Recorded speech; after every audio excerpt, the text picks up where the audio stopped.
Go ahead and call the Tuesday, August 20th meeting to order. I'd ask you to rise. We're going to have our pledge and our invocation read by our city attorney, Mr. Tom Kretz.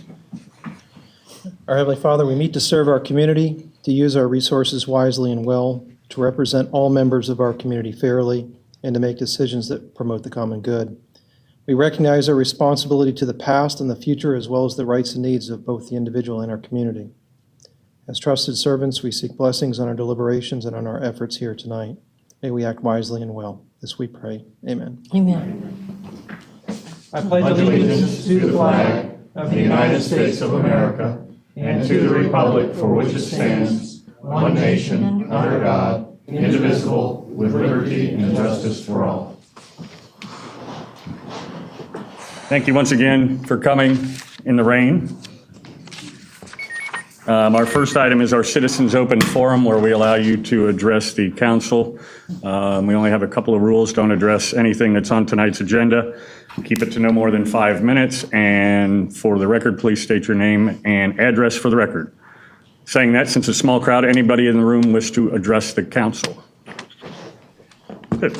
Seeing no one, we'll move on. The next item is our consent docket. Before we do that, I wanted to do this. I like to do it now, but we were over at the Florida League of Cities over the weekend. Now I wanted to acknowledge Vice Mayor Miller as you are president of WEMG, W-E-M-G, Women Elected to Municipal Government. It's a statewide organization. Very nice. Yay, Janice! We made fun of the name all night, WEMG. Yes, you do. Yes, it was just easier to say WEMG. President of WEMG. Yes, and if anybody cares, they can go to the website. It's wemg.org, W-E-M-G. Well, congratulations. Very much. Our first item is our consent docket. We have 3 items: approve the minutes of the June 18th, 2013 City Council meeting. Second item, approve payment to legal counsel. And the third item, award bid for landscape materials. Does anybody wish to pull anything? If not, I need a motion. So moved. And a second? I'll second. Motion and a second. All in favor? Aye.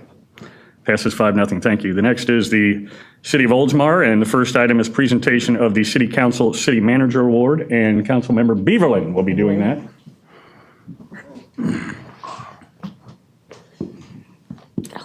Stuff hanging out. Come on, what are you doing?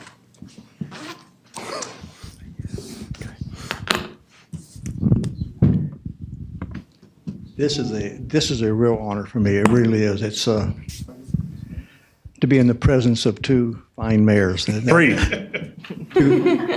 Two fine mayors. Thank you. It's I don't have to introduce him. I don't have to tell you what all he has done. Everybody here knows him. Everybody knows what he has done. But here's something you don't know. You are on a rare list. You're one of 3 mayors that has ever won Citizen of the Year. Congratulations for being Citizen of the Year 2013.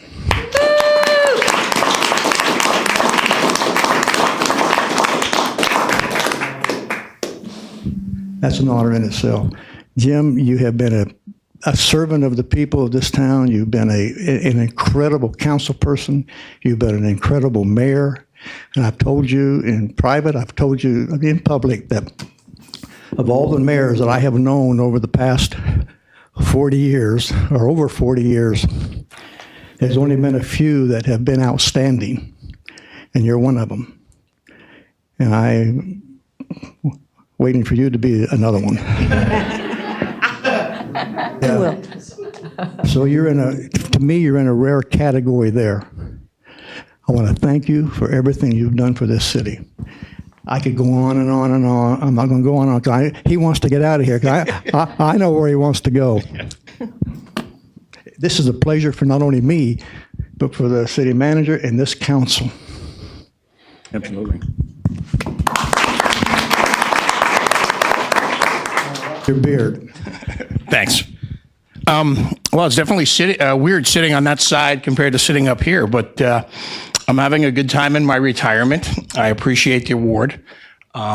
you're not done seeing the last of me. I'm still going to be involved here in the city, and I might have some. I actually became the chairman of the Cancer Relay for Life Walk. Oh, yeah. So I'll be coming to you guys soon to probably quadruple the fundraising that we've done in the years past. We're going to set a lofty goal. I'm not going to speak too much about it, but we've actually partnered again with Safety Harbor. Oh, good. And my vice chair of the event is my good friend, former Commissioner Neil Brickfield. So he's going to spearhead the Safety Harbor part. I'm going to do the Oldsmar part. We're going to hit the businesses hard. And I know Gabby's a new council member, and there's been a tradition. I don't want to step on your toes, Doug, but maybe Gabby can spearhead the city team and set some lofty goals. And maybe the former mayor or myself, maybe shave our heads or something if we get enough money done. But it's all for a good cause. You and I together. If they raise a certain amount of money, you can shave my head again. But it has to be above and beyond. Yeah, it's going to be a six-figure sum that we're going to raise. Lots of hair. And that's assuming you'll have hair left. Hopefully I still will. So. I did this one time. To shave my head, they raised $5,000. It has to be over five. It has to be more than $5,000 this time to shave my head again. But anyway, thank you very much for the award. Greatly appreciated. It means a lot coming from you. In case you don't know, 11 years ago, 12 years ago, when I decided to run, Jerry was the first one I reached out to in the community, and he came to my house. And to butter him up a little bit, my wife and I had purchased a Beaverland painting at an auction one day, 2 of them, and we had him in the hallway when he first walked in the door. So I was a lock to be one of his favorite council members. So I'll never forget that. But no, it does mean a lot, and I want to thank you. When you bid on him that night, I couldn't. In fact, I thought my wife had paid him to bid on these paintings that I had done. Jim, thank you for everything. Thanks. Up here. What? Up here. You want some picture?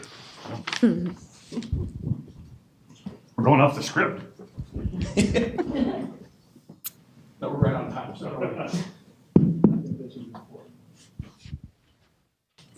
What do you want? Congratulations. Thank you.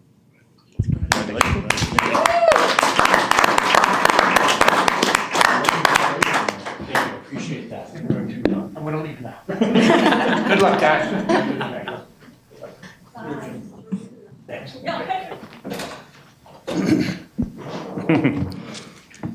That was nice. Our next item is the presentation of the Employee Service Award. That would be Mr. Haddock. Thank you, Mayor. I'm very pleased this evening to present a 10-year service award to Holly LeBear. Where is she? Oh, look how pretty she looks. But she always looks pretty. And just think, you don't have to take a picture tonight, Holly. Yeah, she's on this side of the camera for a change. Don't give it to anybody. No. No, you couldn't wait to be here tonight. So, first off, I'll present the award. It's in recognition for 10 years of service to the city of Oldsmar, presented to Holly LeBear, 2003 to 2013. And years, you get a check that goes along with that.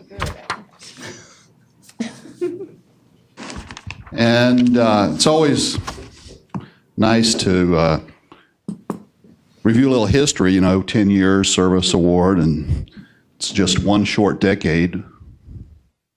And so I'm going to quickly kind of review some of the things that have happened during your 10 years of service here with the city of Oldsmar. And a lot of people, watch it on TV, they may not know all of the details. And really, if it wasn't for some of your work, they wouldn't even be watching it on TV at all. But my recollection is that when you started, that was you came to work. That was a part-time position. Was that right? It was. They didn't tell me it was going to be full-time. It was part-time. Well, some of the, things that come along later that make the job more challenging or more interesting or some opportunity to have more fun maybe it wasn't explained to you in the initial interview or something. That's kind of the way it worked out, wasn't it? So in those, most of Holly's career with the city of Oldsmar was in communications. And I don't remember what the title you had for that first job. Do you remember? Specialist, I think. Okay. Well, okay, that's pretty good. And then, as you said, they became a full-time job. And you were actually the first, well, we kind of had like a summer employee working part-time or something. You were really the first employee whose job was working in communications. And so that was kind of cutting new ground for the city of Oldsmar at the time. And at least you weren't encumbered by anyone saying that's the way so-and-so used to do it, right? So you had that advantage going for you. And I'm starting to take a little too much time, and I've only gotten into the first year so far. So anyway, after that, then that was in the city clerk's office, and then you came to work in the city manager's office. Oh, wait, I actually started with Marnie. Okay, that was in administrative services, is that right? Yes, sir. Yeah, okay. Well, you've packed a lot into 10 years, I think. I did. I've moved around a lot. Yeah. So now we're up to when you came to work in the city manager's office, and you did get a promotion somewhere along the way also. And for a while, most of the time you worked in City Hall. Some of the time you worked at in the library. We had a communications and marketing office there, and then eventually came back to City Hall. And then sometimes history has a way of repeating itself, and communications and marketing was moved back to the city clerk's office, and you went along with that move. So it was kind of like, in a way, it was kind of a form of recycling, maybe, in a sense, which we're big on that. Yes, I think so. So, That's a good recycling. yeah. Yeah. So, All good. I thought I was being banned. Let's get rid of her. Let's get rid of her. So during this period of time, working in communications and marketing, Holly's been involved in not only the cable television channel, but most of the print things and electronic, a lot of work with the website and all kinds of activities in terms of getting our message out and helping people to be informed about what's going on. And then you now, a few months ago, came back to the city manager's office. You're in a different job now. And so in her present position, Holly is now the executive assistant to the city manager. So who knows what might happen next, right? I know. I'm almost afraid. Actually, I had one foot out the door. I was not going to be working anymore. And here I am. Yeah, I wasn't going to tell him that part. But all in all, we were able to hang on to you, I'm happy to say. And I'm also happy that we can just recognize you on your 10th anniversary, offer our congratulations and appreciation for all the things that you have done or are still doing for the city of Oldsmar. Congratulations on your 10th anniversary. Thank you.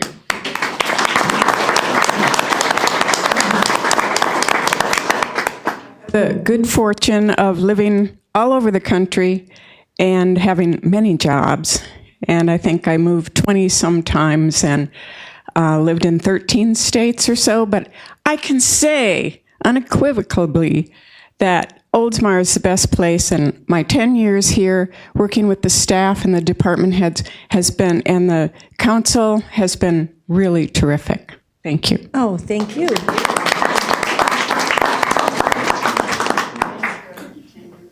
Hang on, Maggie. No, she doesn't have her plaque up. Hold your plaque up. Are you done now? No, your plaque up. Stand it up. Your plaque. I want you to hold it up in the picture. You always told people to do that, and now you're not doing it. You didn't have to take the picture tonight. Congratulations, Holly. Our next item is consider appointment of Sean Osborne to the Code Enforcement Board. Is Sean here tonight? Yep. You can come on up to the mic. I thought that might be you. This is something we started many years ago. We meet everybody at the volunteer dinner, but it's nice to kind of put a face with the position so we know, and you can ask us questions if you have any, but it's really a chance to kind of meet you, and thank you, Juan, for volunteering for, this is a tough board. So does anybody have any questions for Sean? Sean, do you still work at Tech Data? I do. 17 and a half years. I worked there for 4.5 Look years. familiar. Yeah, I was going to say the same thing, and now I work for Cisco calling on Tech Data, so I'm there a few days a week. You guys want a few moments alone or something? Each other at the office. No, I'm kidding. He's got an impressive resume here. Yeah, he Thank sure you. does. And thank you for serving. Yeah, thank you. Sure, I actually volunteered for this one, and the one I'm really interested in is the planning one, which I think there's an alternate spot open on that one, so you guys will probably see me in another couple of meetings Great. for that. Cool. Good. I just want to get as Involved. involved as I can, and I came to the planning board's last meeting, and there was a lot of people from our neighborhood there, and I thought I would just go one extra step and try to get as involved as I can. That's great. Good for you. I say this, go ahead. I say this when we do at the volunteer dinner, you know, we wouldn't be able to do a lot of the things that we get done without all the volunteers that we have. And it's great that we have people that want to volunteer. A lot of cities could be so lucky. Yeah, really. Well, I want to volunteer and then eventually be up there somewhere with you guys. I figured that one out already. That's the plan, the future plan. You will learn a lot about the city. Yes. That's what I'm looking You will forward learn a to. lot. It wouldn't hurt you to join the Citizens Academy. I knew it was That was coming. coming. Definitely want to do that, Sean. What's that? Oh! I've only been in Oldsmar for 1.5 years, so When you talk to tell you Kathy, will. she will tell you all about it. It's great. And it's going to be better this year than it was last year. Because the right, Because I've got recycling the will be in now. Yeah, it's a great experience. It really, yeah, I'd Shows love to take part and help wherever I can. That's your really learning curve in What the is Citizens it, Academy. a 10-week? No, it's 9. 9 Thursdays in a row, but we don't know exactly when yet. Okay, well, you You can go to count me in. different, you go to different departments Okay, of the city. I look forward to it. awesome. Thank you, Sean. Thank you, Sean. I need a motion to approve. You got it. Need a second? Second. All in favor? Aye. Thank you again. I'm officially Actually, the on. mayor, You're officially on. mayor is a graduate. Yeah, I'm a graduate of it. Yeah. Yeah. And so Oh, so it's is Gabby McGee. Yeah, it's fun. They got to squirt the fire hose. I never got to do any of that. Thank you, I appreciate it. I'm gonna stick around and listen to the last 3 things. Just the last 3? Or the next 3. Oh, the next 3. Kind of boring. So the next item is our city attorney. Mr. Mayor, council members, item number 7 on your agenda is the second and final reading and public hearing of ordinance 2013-16. I'll read that by title only. An ordinance of the city of Oldsmar amending the land use designation on that certain real property described as a vacant parcel of property located on Pine Avenue North with a parcel ID number of 11-28-16-0000-430-0100 from residential low and preservation RL&P to residential low medium and preservations RLM&P and providing for an effective date. That was the second and final reading of ordinance 2013-16 by title only. Thank you. Staff, would you like to add any additional information? Nothing else to add. Thank Here's you. the questions. Thank you. The applicant is here. Does the applicant wish to address the council? For the record, Pete Pensa, certified planner with Avid Group, the agent on it, we're the planners and engineers. We had extensive discussion at the last hearing, so I'm here to answer any questions you have. Obviously, we concur with staff's findings, and we enter into the record our findings that we submit as part of the application and should have been part of your packets as well. With that, if you have any questions, otherwise we have nothing else to add. Anybody have any questions at this time? Not at this time. I think we hashed Thank it you. out pretty good a couple weeks ago. This is a public hearing. Do we have any proponents? Proponents, those speaking in favor of the development? Come to. Okay. Hello, my name is Mark Burrell. I live at 707 South Avenue, Oldsmar. I'd like to ask the council to consider making a change to the land use ordinance on Tuscany Woods development across from the recreation center. It is stated if the developer does not start the project 1 year from the final approval, walks away from the development, or a different developer takes over the project, then the land use for that parcel reverts back to the original land use development, or the land development, which would be low. Tom, we can do that, can't we? Yes. I agree with you. I think we had a similar discussion We about usually that. do that Yeah, I anyway. agree as well. Yeah, I think we agree with that. Does it get voted on, or does it automatically get added to the ordinance? When you have your motion, you would ask then that the ordinance be adopted at second reading with a condition, and that condition be that if it is not, and you can either address it at the groundbreaking or certificate of occupancy of the first unit, or some other date that you would establish, that if they don't do it by that particular date, then the designation would revert back. I'm not sure the date that you would want to use or the event, but you would mean need like- to make that in the motion. You mean like groundbreaking or something like that? Yeah, whatever you want it to tie it to. Right. But I'd also like to add with the, if the developer walks away or a different developer, in addition to the groundbreaking after final approval, like to have that added also. So if this developer says, look, I have it listed as a low medium, and he decides to change it, somebody else comes in, puts a different development in, doesn't have to go, it'll change the entire project. I would not suggest that to you. That may affect his ability to obtain financing for the project, either to get it off the ground or to complete the project. And I'm sure that he'll want to discuss that with you, but I would not suggest that for those reasons. I'm sure there may be some other reasons too. But just because someone else is coming in behind him, maybe it's a better developer, maybe it's a more experienced developer. I'm not, want to be disrespectful to the current developer, but it may be a better situation, and now you're going to hamper it by way of the adoption of an ordinance that would say that it would revert back. So I would not advise you to do that. But we can though, can't we? You can do it. No, the only reason I say is, like I said, some of the other ones were developed. We had the church, we went in and we ended up with Westminster with the change on some of the other properties that we had over there. I just didn't want a change like we did and end up with a property like Westminster.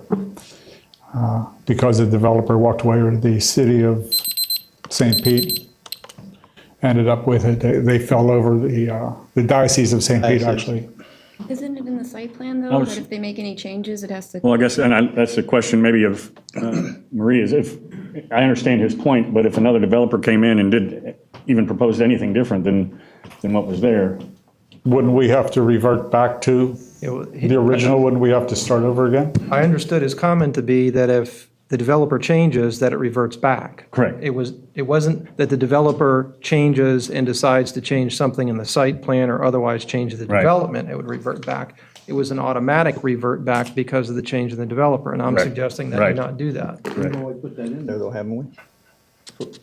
For this, he can't change anything. This Well, he developer- can't, no, but it doesn't say that another developer couldn't come in and do exactly the same thing or very similar, correct? That's Yeah. right.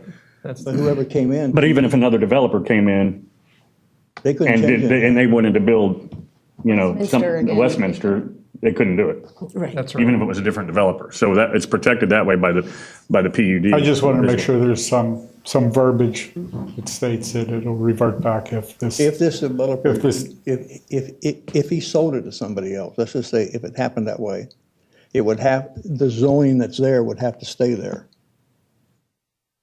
The zoning that's there would have to stay there. To change any zoning, they'd have to come back Come up here. back, yeah. Okay. Well, you see what the ordinance has, you know what I'm requesting, so Okay, I ask you to act accordingly. Thank you. thank you. Any other proponents? Any opponents, those that would like to speak against it?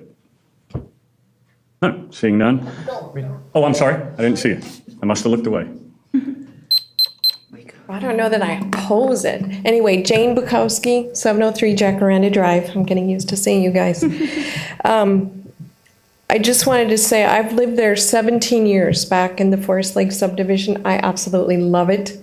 The Tuscany Woods, once the townhomes, the two-story townhomes with the bedrooms on the second floor, you're going to sell those things by the sheer beauty once they get up there and look out on those woods. And we're a quiet group back there, except for the wild parties we throw, but you don't know about that. But no, just kidding. Anyway, again, I'm right off of Forest Road, so I'm probably one of the closest people that's going to be next to the development. I really haven't seen the plans that you all have seen. So I'm a little concerned about, again, the drainage. The drainage is my main concern. And at the last meeting, one of the comments that you made, Mr. Mayor, was that you felt that, the flooding was a subdivision problem. And that's taxpayers, the city taxes should not be used on a problem that is with the subdivision, flooding. I'm not sure that was my comment. I but don't remember you saying I don't. That was right before the vote, and I about flew off my chair, and I couldn't say anything because the public hearing was over. And so I don't know if I misunderstood the comment, or if that was addressed strictly to the people of the woods, where they do have ongoing issues with flooding. But I'm here to tell you and be on the record that in 16 years, I have never, myself or my neighbors, on Jacaranda, which is going to abut this thing, we have never had flooding. Either in the front yard, the backyard, we have never had flooding. And let me tell you, it's been a monsoon this year. I mean, I don't know how you're going to get those trees down because it is wet back there. So I just, you had me convinced that, what are we going to do? What's Jane Q. Citizen here going to do if there are drainage issues after this is built? And the developers, you all look like good guys, but, when you're gone, and we're stuck. Swiftmud, are they going to help me? I doubt it. And last is the city. And like I said, I was pretty well convinced y'all were going to stand up and support us, but with that comment, I'm second guessing it. And, I feel like your position for any draining or flooding issues on Jacaranda after this is built will be reduced to nothing but collateral damage. And Forest Lake residents will be stuck, knowing full well it's not a subdivision issue. After 20 years, it's never been. Whatever drainage they did, it worked. And you said you put in a lot of money way back when, and obviously it worked.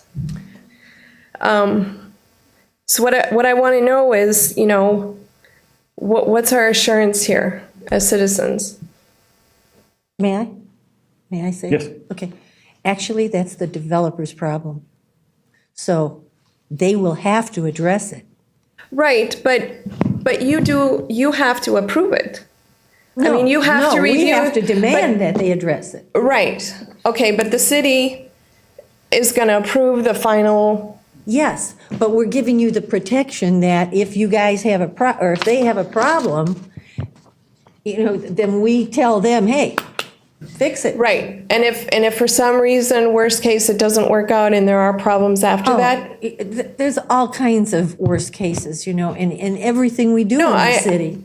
I understand that, but If I can, I do recall, and I don't recall exactly what I said, but and my comment was that within the development, now if there are city facilities or county facilities that are associated with this, that let's say your subdivision drains into, in my particular case, I live in Bay Arbor. We have 16 lakes in there. Those are our responsibility. The pipes are our responsibility. However, right through the middle of our subdivision is a ditch that the city comes in and maintains. And they come in probably once a year, maybe twice a year with the Kaiser, and they excavate it because it goes down through and underneath Tampa Road by Lockheed Martin. So the answer to that is if there are city facilities that are connected to yours and there's a problem with your water can't get out, then yes, the city will address it. If it's a county or a DOT or any other issue, we'll have them look at it as well. But within the subdivision, that's what your homeowners association is to address. Oh, well, trust me, we pay for that. We pay for lovely That was my amenities point. over That was there. my point, was within your own community. Right, but if there's been no flooding in 20 years and we have a developer comes in and all of a sudden, we're standing there flooding, who are we going to go to for Come and tell us, and then we reparations? get to them. Okay, that's what I'm just looking And your for, and I point just is- wanted to make a point, that's it. Okay. And your point is well made, and that's the concern with any development that goes in. And if you've been here any length of time, you've seen, the Walmarts and the shopping centers, and we had that very concern right in front of my neighborhood with Bay Arbor Place. Right. That they went in because there was wetlands up there and there were issues with that, and we haven't had a problem. So it's definitely a concern, and we have a great city staff, and we rely on the expertise of them and the water management district and things like that to be our engineers, if you will. So Okay, I just wanted it's not it a on the perfect record. world. I can No, but I understand that, but like I said, I just wasn't feeling real good after the last meeting Yeah. with that particular comment. Oh, yeah, good. It's copies of the documents. Now you've got what we've got.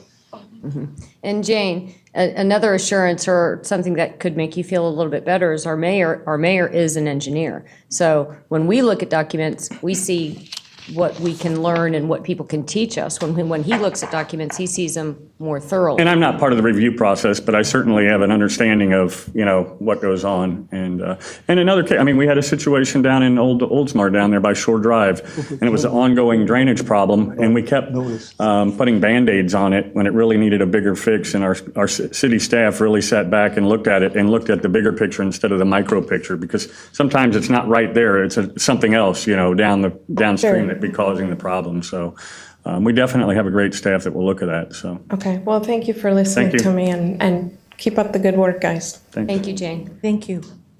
any other opponents? Sure. Sean Osborne, 555 Lakewood Drive. Unfortunately, I was out of town, so I missed the last meeting that followed the planning board discussion, which was pretty lively. Probably not so lively positive for the gentleman over there, but one thing that was talked about was traffic, right? And all the problems we have, and you add, and these individual developers are saying, okay, this is not going to have any impact, this little build. And then they got the other one on the corner of Forest Lakes and Pine. That's not going to have any traffic impact, but if you build that and you build the other one, the two together are going to have some sort of an impact. And I'm just wondering, is anybody, either you guys or the developers, doing a traffic study on both of them being built at the same time or close to each other? Actually, we have, and you're right. No matter what you do, if you put 5 houses over there, you're going to have an impact. Somebody said it's not going to have an impact.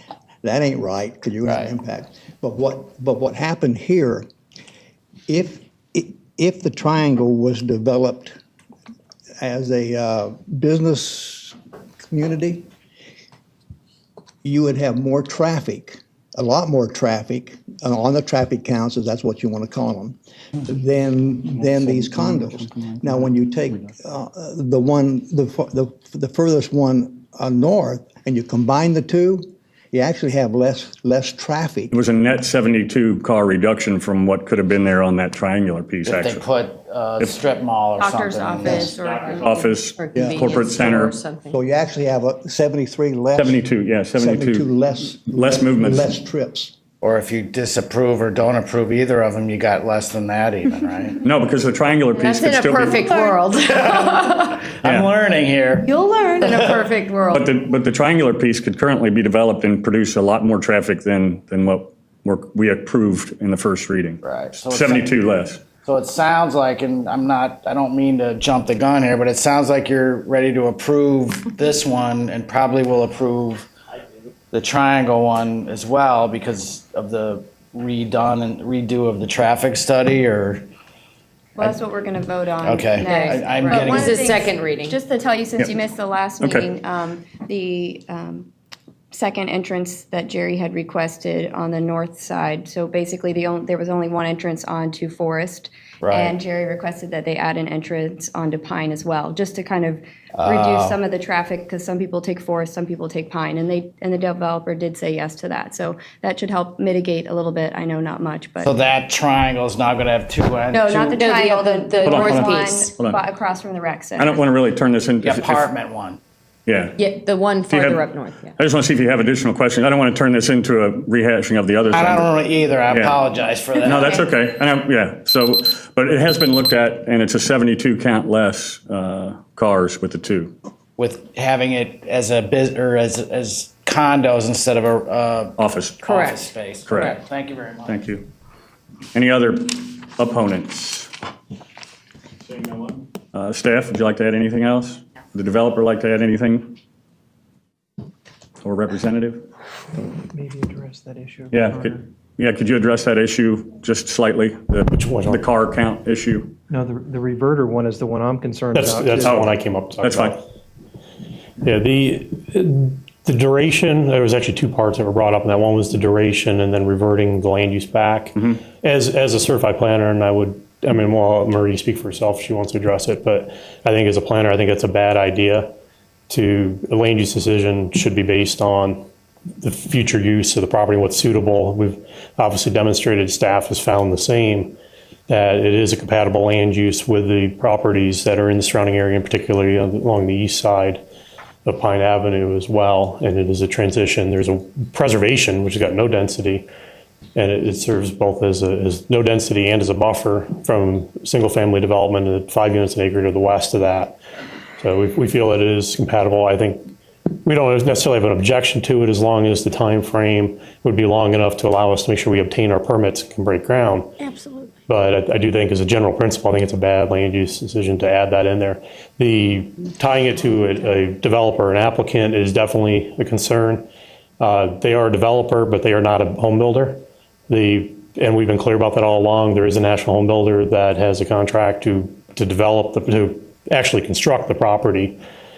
And as Mr. Trask pointed out, I'm sure there's probably all kinds of issues that could create with closing documents and financing and everything else. So we would ask that it not be tied to that. The PUDs, which would be the next two items that you'll hear, tie us to that plan of development, and that's really the appropriate way of addressing that rather than as a land use issue. I agree. And we can talk about that when we get to it. Okay. I'd like to. Yeah. I actually agree with your second point, but not your first point. I don't agree that it is an appropriate land use for if you don't complete it for another property or for another developer. I agree with Alan, I believe it is, that it reverts back because that's what it is now. Why put more? Why allow more properties on it? Why let it be zoned for more properties if you guys don't finish your project? So I just wanted that. It's Mark. Mark. I'm sorry, Mark. What? So I'm guessing, if it's suitable for your. Yeah. Yeah, suitable for yours. Suitable for another potential condo, with the Right. same density is what you're saying. Right, yeah. Me speaking as a planner, I feel it's a bad idea. Speaking on behalf of my client, they're okay with that because as long as they have enough time to be able to get through the permitting process. let the next planner come up before us and ask us. Okay, and we can discuss that amongst ourselves and hash that out, and rather than turn this into a discussion. Marie, would you like to address that from staff's position?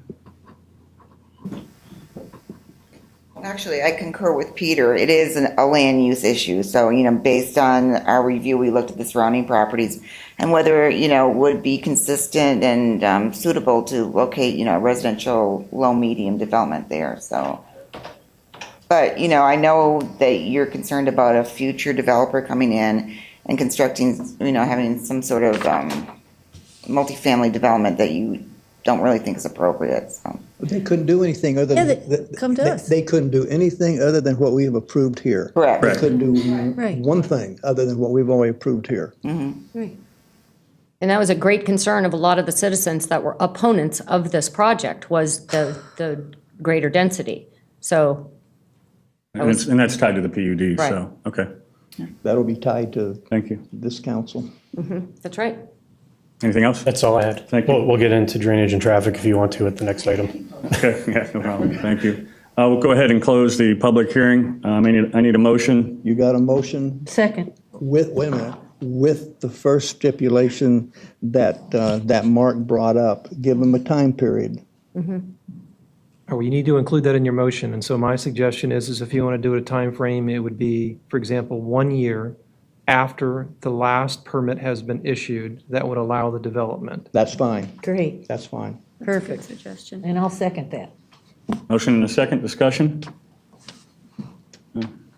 I mean, I understand it, I appreciate that. I mean, it's really, kind of all goes together. The PUD is kind of tied to that. And if, my opinion is if staff has said that it's good for this, I would think that in 3 years it's going to be good for that. You know, I mean, we put a lot of weight in our staff, so if they've said that this land use change is good now, I would think that they would say on that, but that's fine. I mean, if you want to tie that to it.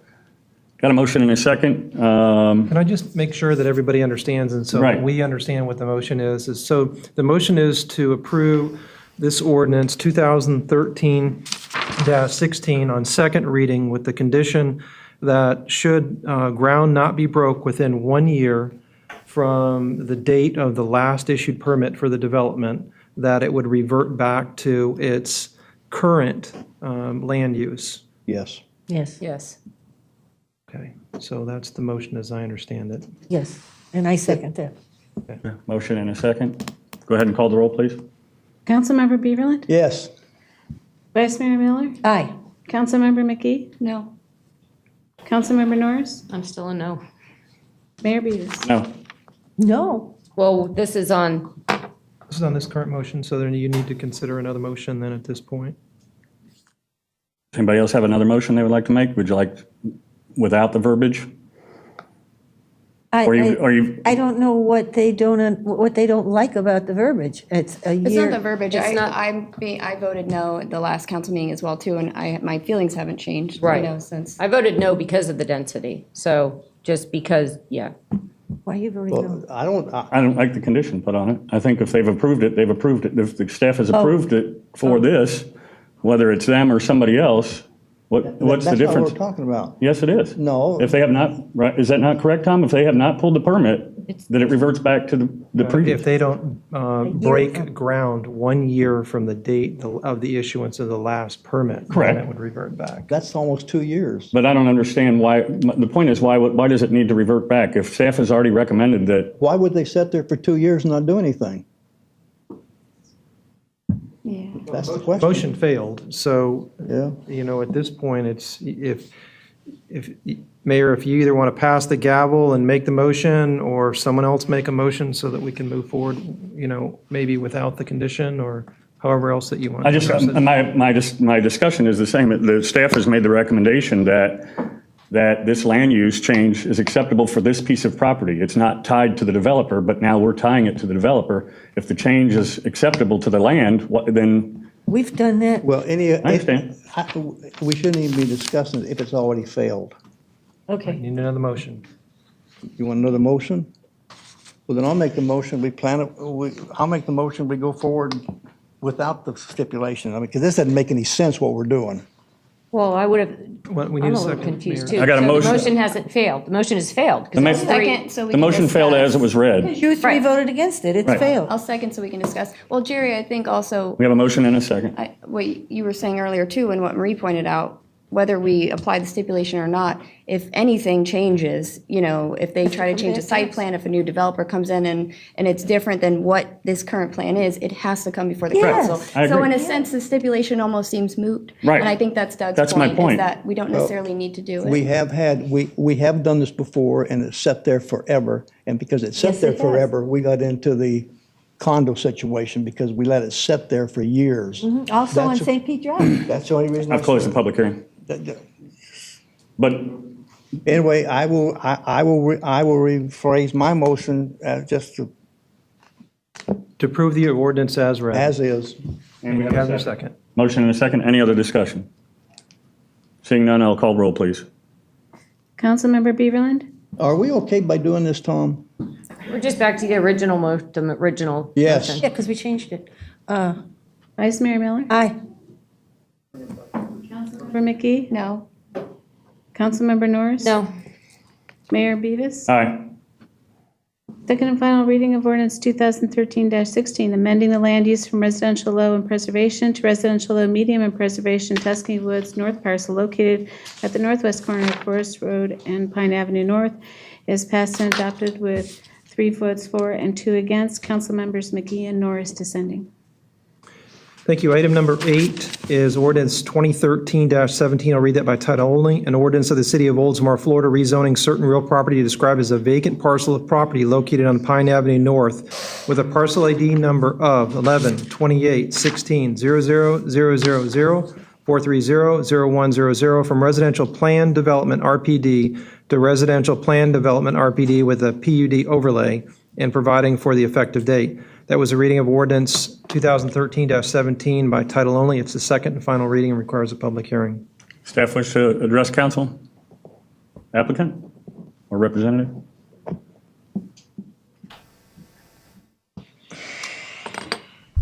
Okay, again, for the record, Pete Pensa, certified planner with Avid Group.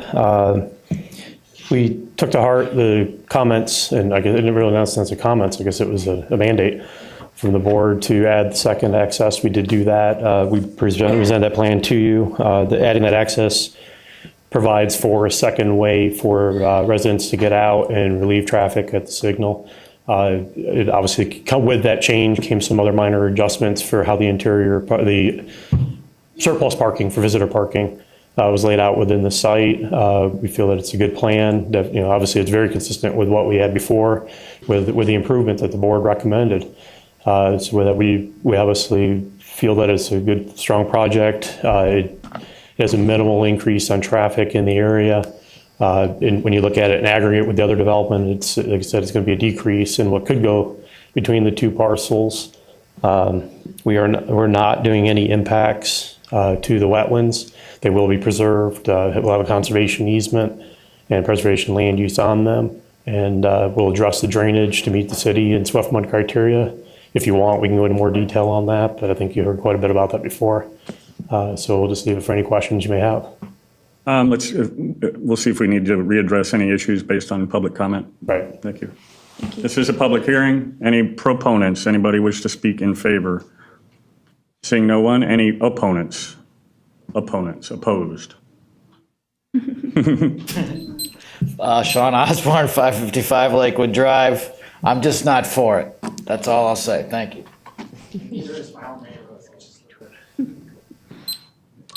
Could you give us a little substance potentially? Yes, today at the other end of the woods, we have that apartment complex. Stand in front of the mic. I do have a pretty loud, obnoxious voice anyway, so trying to give you a little break. But I forget what it's called, but there's that huge apartment complex that's right outside of. Sure. Yes. And as you know or may not know, there's the whole Lakewood Drive Street, which is the main strip that goes through the Woods subdivision. There's tire marks all over grass and lawns. There's been a lot of damage to property and to personal things. Stuff's getting stolen all the time. If you drive through there tonight on your way out of here, you'll see in the little park, there's a big, huge donut in the middle of it, and that's from the clowns coming through the neighborhood to get to the apartment complex. So we sit out in our driveway and watch it all day. They go through there 40, 50 miles an hour. So we just don't want more of that, because all that's going to do is create more traffic for people to get from wherever they're coming from through our neighborhood and then back into the condos or apartment complex or whatever it turns out to be. You've brought that up, and our policing officer is listening, so. Yeah. And he gives tickets. Yeah. You're right. Is that you? Yeah. We don't want to. And I don't want to answer for the client or the applicants, but we kind of addressed this at the last time. We understand that there was some issues initially with Westminster when that went in. The police would acknowledge that they have addressed a lot of issues. I think people would say that it's calmed down. I will say that this is a completely different development. This is not an apartment rental community. Right. It's $250,000, $300,000 properties that they own. It's a gated community.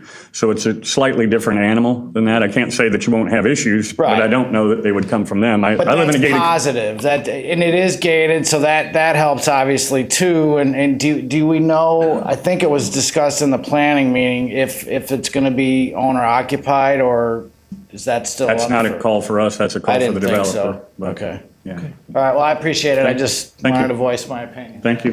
Mr. Mayor, Yes. Brandy, do you want to meet with Suzanne and me? Sure. Love to. Okay, you and I will call Suzanne. She's the person that runs the Westminster, and I've always talked to I her. thought we were gonna look at some other things. No, we're but gonna- That's fine too. No, we're going to talk to Suzanne. Okay. You and Suzanne and me, and I'll make it very plain. She knows how I am, Okay, thank you. and then you can make it very plain, and she will make it very plain. She didn't want that kind of problems there either. No, she's good. She's Well, your new good. developments are going.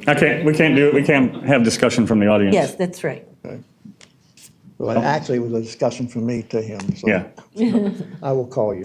Any other opponents? Brandy Feder, 569 Lakewood Drive. I wasn't going to say anything, but I'm just opposed to this. I think that you council should take the advice of the planning board. Planning board voted it down 100%. And I've got concerns with drainage on this. I still haven't seen where the water's going to go. I've not seen anything that you guys have seen, but I surely would like to see it because I know how the woods drains. And there's some issues right there. And just one little thing could really magnify those issues quite a bit. So I've got, I'm not going to complain about the apartment complex, but I am going to complain about the draining. That is something that is a concern, along with the traffic patterns and stuff. School started today. And if you start from where I live and go down through there during the time that they're letting the kids out, you can't get through there.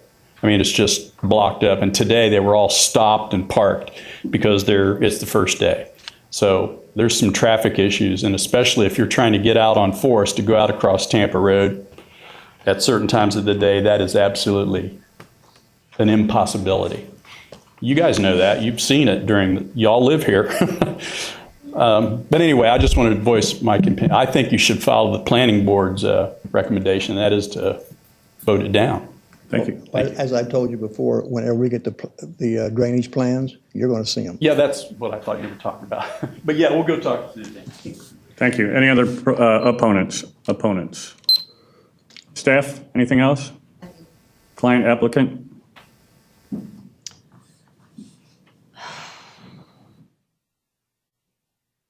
Pete Pence again.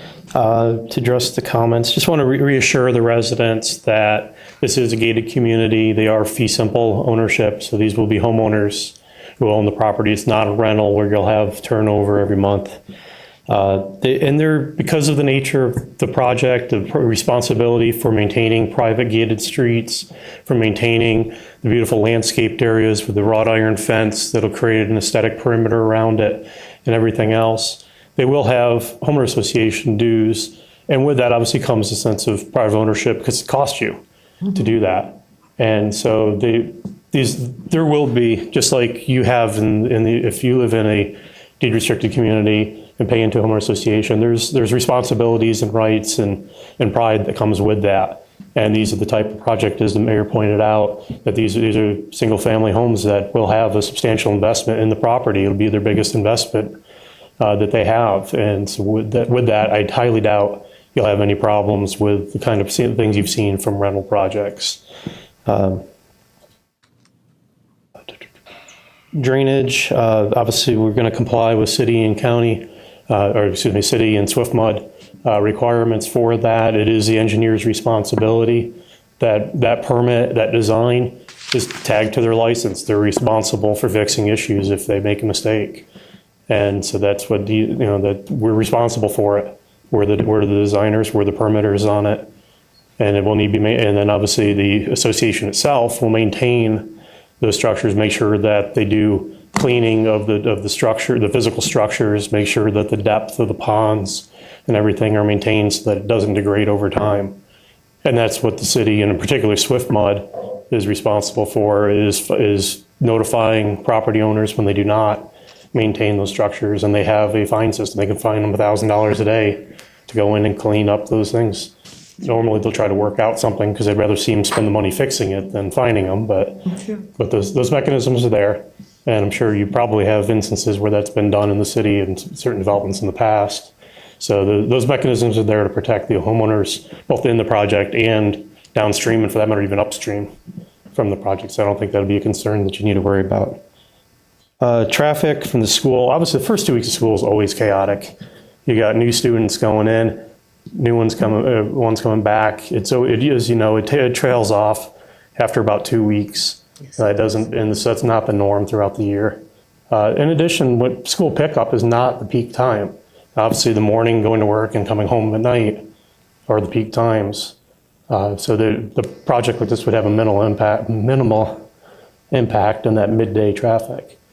We talked about traffic and numbers extensively last time, so I don't know if we need to go into them again. Okay. Anybody have any questions for the applicant? I have a question. I don't know if it's for you or for the developer, I guess, who's really not here, but I know in my community, much like when you purchase a home, there's a kind of a punch list. When the development is originally built, until it reaches a certain occupancy, the homeowners association is run by the developer. And once it reaches a certain point, whatever that determined point is, it gets turned over to the homeowners association, which at such time I was part of that process when we turned it over. It's kind of a walkthrough and a punch list to make sure that things were done. We actually hired an engineer. We have 250 homes, and we actually hired an engineer. Then we did core samples on the road. We looked at drainage structures, looked at depths of drainage structures. So I assume there's some process like that when this gets turned over to make sure that it was done right. A lot like you do a house. When you go through with the builder of your house, you go through and mark light switches, and if things weren't done the way they were supposed to, that the developer fixes those. Is that correct? Right, that's correct. Okay, I just wanted to reiterate. And as far as, and I don't know if this is a question, but it was kind of brought up today, and I don't know if they were at the last meeting about school. I don't know who is going to purchase these particular projects or homes, but it was more geared towards the working, not really geared towards families because of the one-car garages and things like that. Your demographics are slightly different. Not to say that people won't have kids, but I think the developer had stated that the target was more towards the working, force people. Yes. It doesn't mean they won't have kids, but it's not like a subdivision like mine where you've got 3-car garages and, things like that. So, right. The nature of the type of unit it's not going to be an age-restricted community, but the type of unit kind of dictates who would be the market for purchasing those houses. Yes. Okay. Any other questions? No. Thank you. Good.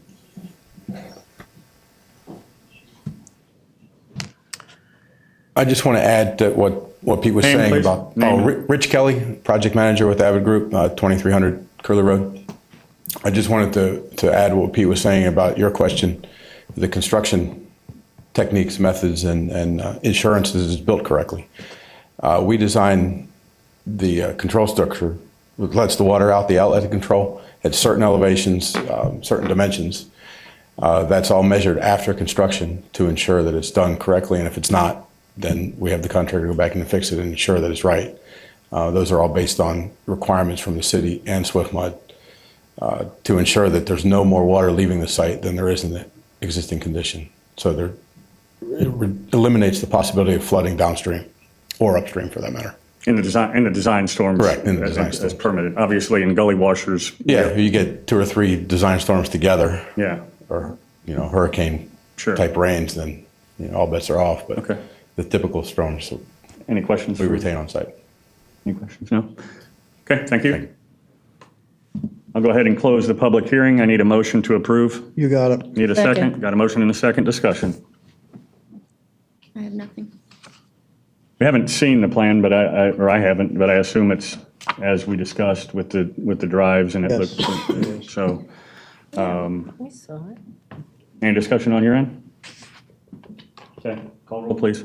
Councilmember Beaverland? Yes. Vice Mayor Miller? Aye. Councilmember McKee? Yes. Councilmember Norris? Yes. Mayor Davis? Aye. Second and final reading of ordinance 2013-17, rezoning Tuscany Woods North Parcel of Planned Unit Development Overlay zoning located at the northwest corner of Forest Road and Pine Avenue North, passes with 5 votes for and 0 against. Mr. Mayor, council members, item number 9 on your agenda is the second and final reading of public hearing of ordinance 2013-15. I'll read that by title only. An ordinance of the City of Oldsmar, Florida, rezoning certain real property described as Meta Olds Lot 1, parcel ID number 142816, 57489-000-0010 from Office General OF to Residential Multifamily RM15 with PUD overlay and providing for the effective date. That was the second and final reading of Ordinance 2013-15 by title only. This is a public hearing. Staff, would you like to add anything for the record? Thank you. Applicant?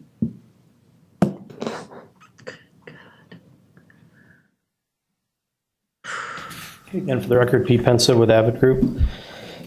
This is a pretty small project, 3 1/3 acres, de-intensifying the project from what's allowed under the current land use, which would allow 15 units per acre or office development or a combination thereof.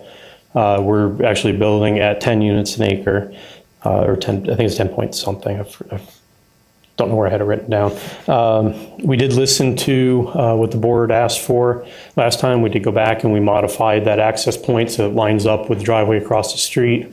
Again, and it changed the way the interior layout worked for the visitor parking. We feel that that's a positive effect as well. Again, this one is a gated community, private streets, homeowner association to maintain the streets and the ponds. Fee simple ownership of the units, same builder, plan for the project. They're planning to market them both together as part of the synergy of developing them. Excuse me. Got something in my throat tonight. The synergy of developing and marketing both of them as one package. That's the reason for calling them Tuscany North and South. With that, we feel this is a positive project. There are no wetlands on this property, so that's a non-issue. Traffic is very minimal on this due to the small size of it, and we're decreasing it from the potential. So if we have any questions. Any questions? No questions? Thank you. This is a public hearing. Do we have any proponents? Any opponents? Those opposed? Don't be sorry. That's what this is all about. Osborne, 555 Lakewood Drive. Again, I'm batting 0 so far tonight, but just coming from the perspective of the people that bought a place in the back, I forget the name of the street. It's a little street, but there's 4 or 5 nice houses there that are now going to have a view of. Only one. Yes. One house. One house.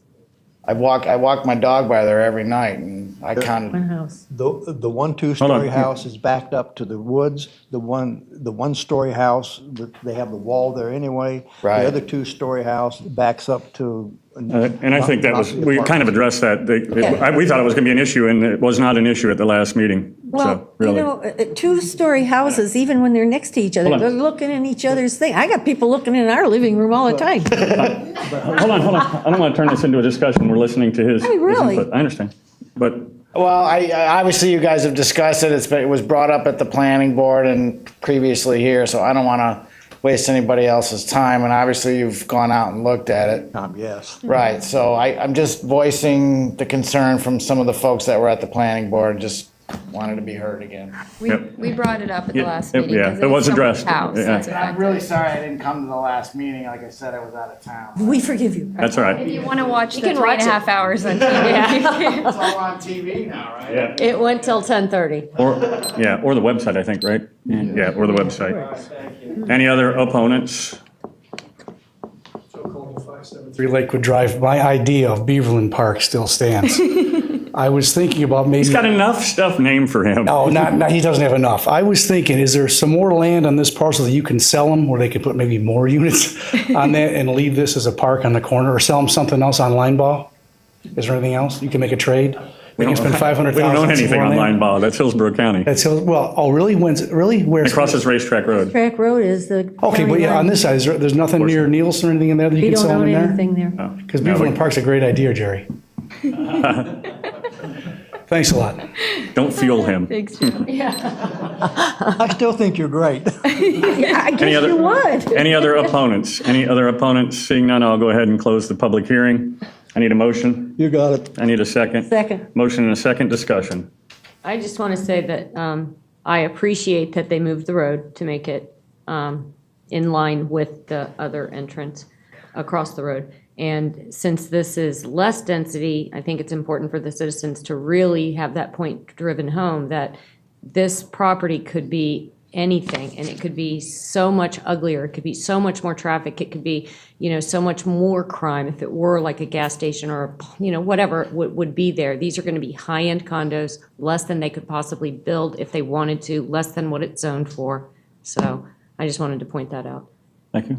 I'm still sure. I mean, I had the same concerns that Sean mentioned, whether it's 1 2-story house or 5 2-story houses, that's somebody's house. I mean, I know that my house is my everything. And if someone told me they were going to put a 2-story house behind it, I would have some concerns about that because right now, I don't see anything. So, obviously that's still a concern because that's someone's livelihood and their investment. And I also feel because it's so close to the entrance there on Forest Lakes, it could cause some concerns when people are pulling out for the lights and things. But, same concerns I shared the last meeting. All over the city. Mm-hmm. It's all over the city. Yeah, when I bought my house, I had forest behind me, forest on the side of me. Right. And right now, I've got 3-story condos across the canal, and I've got a 3-story mansion next to me, and it's their property. They could do what they want.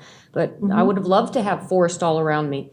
And when I bought, So would I. But it's not my property. I couldn't afford to buy the peninsula. I couldn't afford to buy the 3/4 of an acre next to And I it. mean, we kind of addressed that. The one component is that we bought it so that there wouldn't be a gas station. So at least they didn't have, a gas station in their, office. It could have been a multi-story building there and things like that. And I only want to make one point, and I do appreciate the applicant and the engineers making the changes, although you really didn't have a choice, but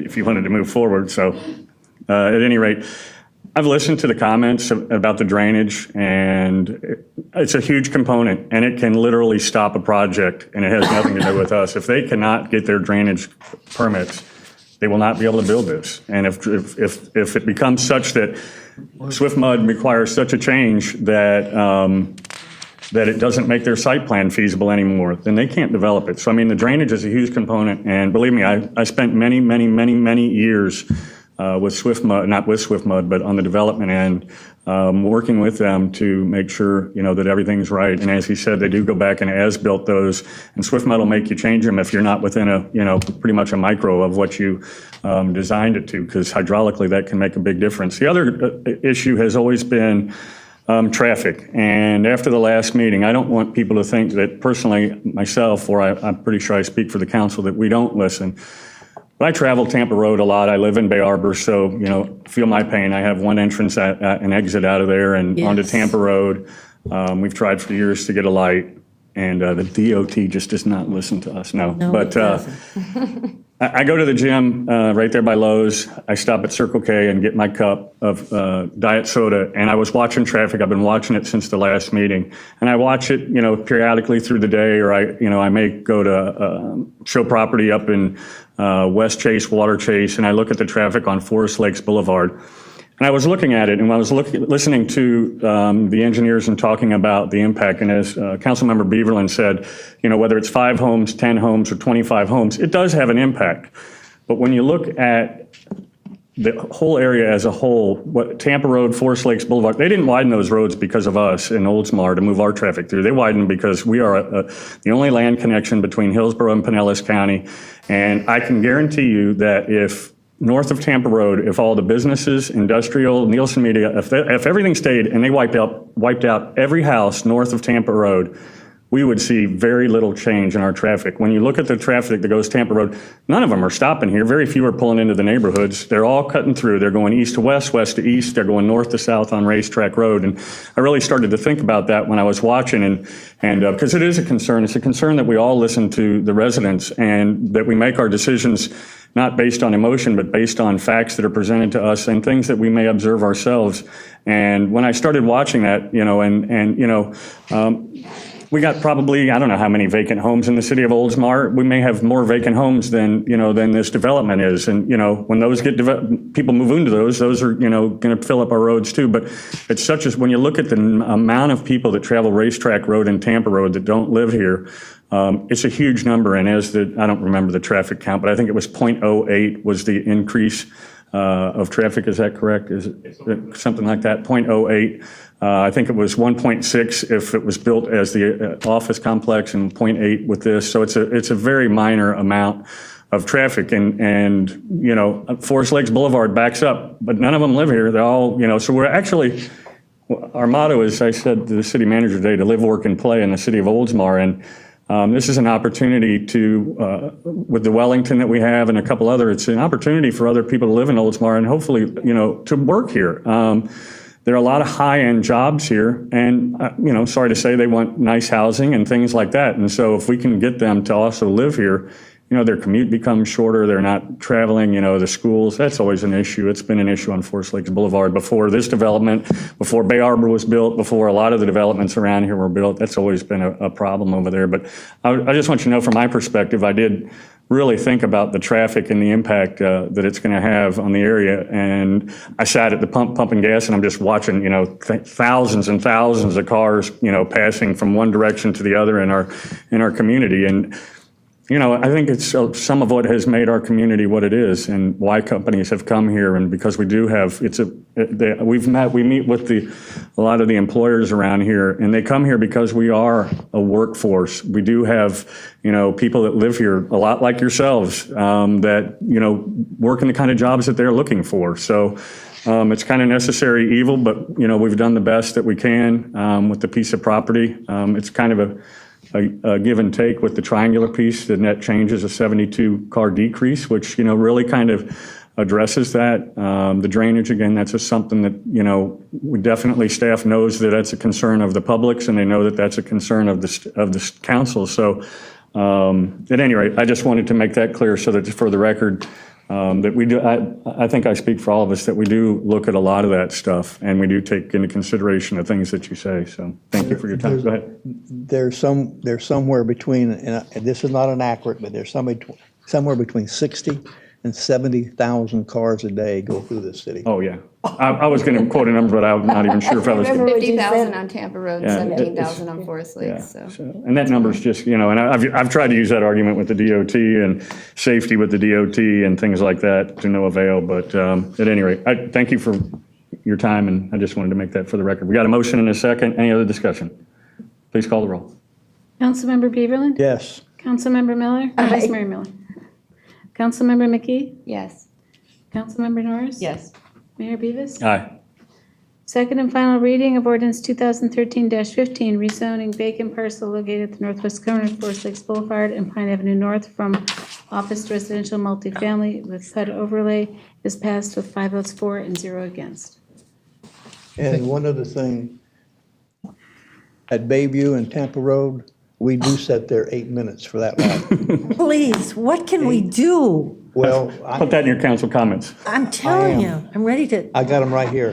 Doug would love to sit at a light for 8 minutes in front of Bay I'd like to sit at a Harbor. light. Go ahead. Okay, item number 10 on your agenda, second and final reading and public hearing of ordinance 2013-18. I'll read that by title only. An ordinance declaring the intention of the city of Oldsmar, Florida, to annex a parcel of real property located in section 22, township 28 south, range 16 east, further described as 3132 Huron Avenue, to the corporate limits of the city of Oldsmar, and providing for the effective date of this ordinance. That was the second and final reading of ordinance 2013-18 by title only.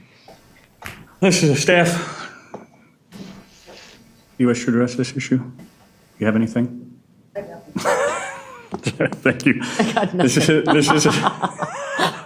I got nothing. This is a public hearing. Do we have anybody that would like to address this issue in general? Seeing no one, I need a motion to approve. So moved. I need a second. I'll second. I need a motion and a second. I'm not calling roll. One at a time. Motion and a Yes, we second. need to call the roll. Yeah, It's an ordinance. please call the roll. Councilmember Beaverland? Yes. Vice Mayor Miller? Aye. Councilmember McKee? Yes. Councilmember Norris? Yes. Mayor Beavis? Aye. Second and final reading of ordinance 2013-18, annexing 3132 Huron Avenue is passed with 5 votes for and 0 against. All right, thank you. The last item under city attorney, adopt resolution 2013-17. I'll read that resolution by title only. A resolution of the city of Oldsmar, Florida, establishing a charter review committee from the electors of the city of Oldsmar in accordance with section 7.02 of the city charter, providing for duties, providing for organization of the committee, providing for duration and the time of submission of the committee's report, and providing for an effective date hereof. That was reading resolution 2013-17 by title only. I will tell you that in this resolution, I've basically established it so that the Charter Review Committee will be in existence for approximately 6 months. It will consist of 5 residents of the city. 3 of them will constitute a quorum. They will pick their own chairperson and secretary once they meet at their first occasion. They will serve without compensation to the city, but they may be reimbursed for their necessary expenses. I don't foresee any. They will be commissioned to review the charter, make recommendations to the city council. And I've also put a provision in here that they will provide to you their recommendations no later than the first regular meeting in February 2014. That will be basically 5.5 months down the road from now. At a separate meeting, you can establish who your committee will actually be. This is name-wise, and this will be the basis for that decision. Oh, we don't give the names tonight? If you, I don't know that we're prepared. I'm not prepared to give a name. Well, we all need to be. So my suggestion would be that by the next meeting, we all bring. Okay. Can I ask a question, Tom? Who does the actual verbiage? I mean, would you help? Okay. Yes. Okay. I would foresee it that I would be meeting with the Charter Review Committee on a monthly basis. Oh. I assume that they're going to meet at least once a month for the next 5 months and then give a report. I would be the one that would be drafting the language. Well, I figured as much. That someone in the committee would actually be drafting the report, though. Okay.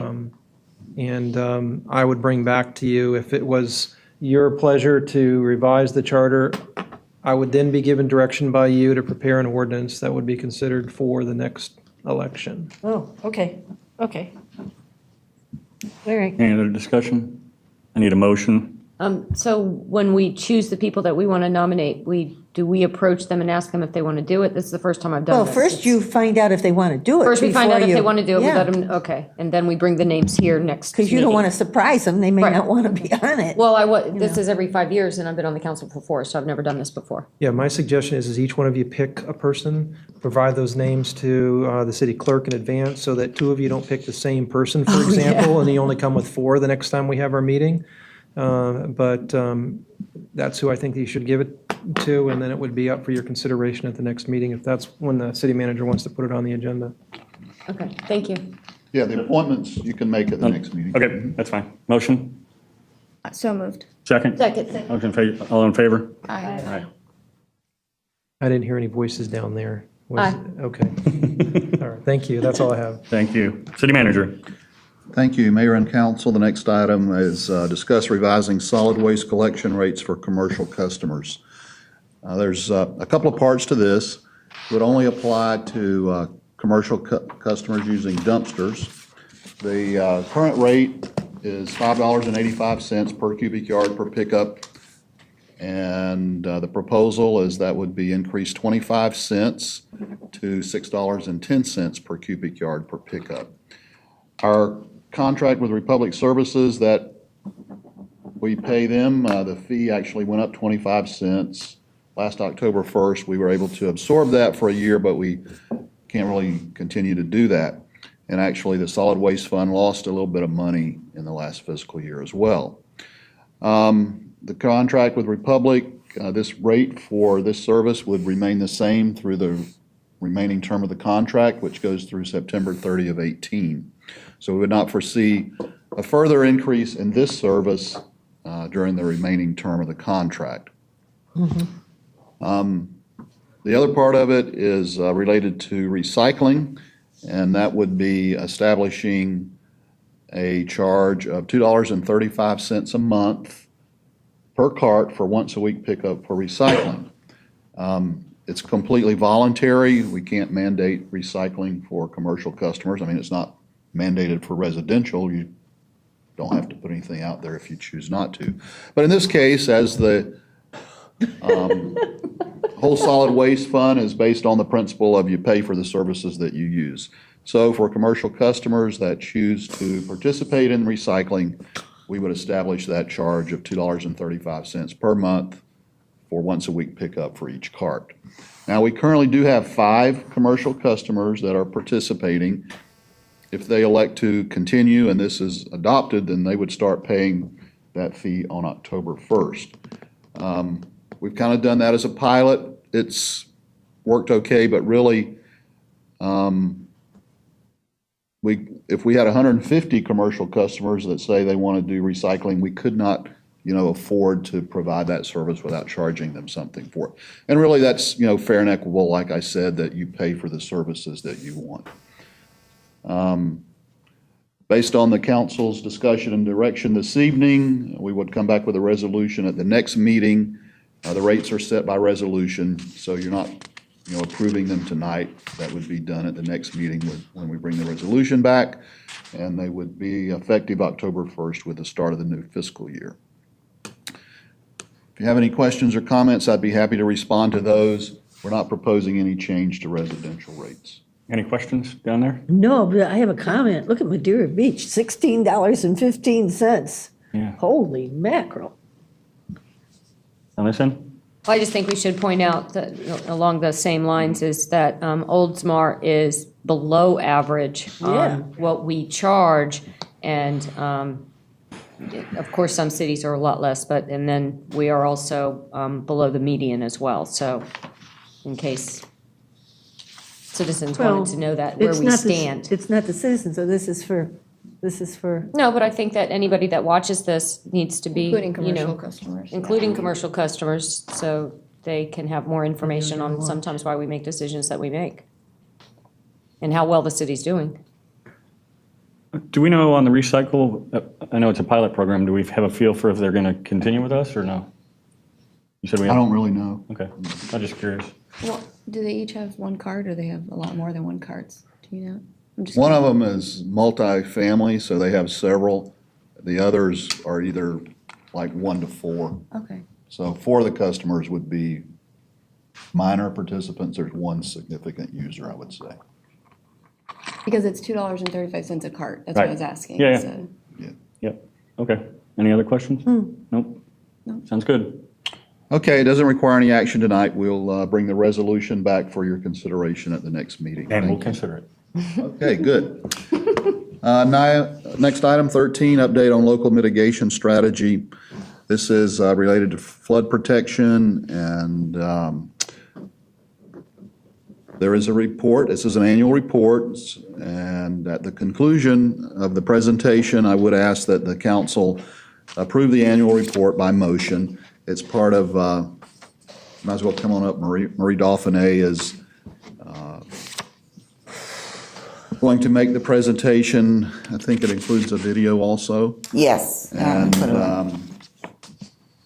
You should take a video of my related to, street. this is related to the city's flood insurance program, our flood insurance rating. When the ISO, the Insurance Services Office, comes in and checks what we do and that we do what we have told them that we do, and we enforce our ordinances. One of the things they look at is, is there an annual report? Is it shared with the public? Is it presented to council? Yeah. Those kind of things. So all that goes into, part of what we do in promoting flood protection and the local mitigation. Doesn't each homeowner get a thing from, I mean, I do. Yeah, they get Yeah. They get this in the We mail. do. at There's least a number once of things that once happen, a year. occur, yeah. That's part of our public education program. All of those things go into, our flood insurance rating. And what do you think is going to happen? They're talking about raising it, was it 10 times at the RPC meeting?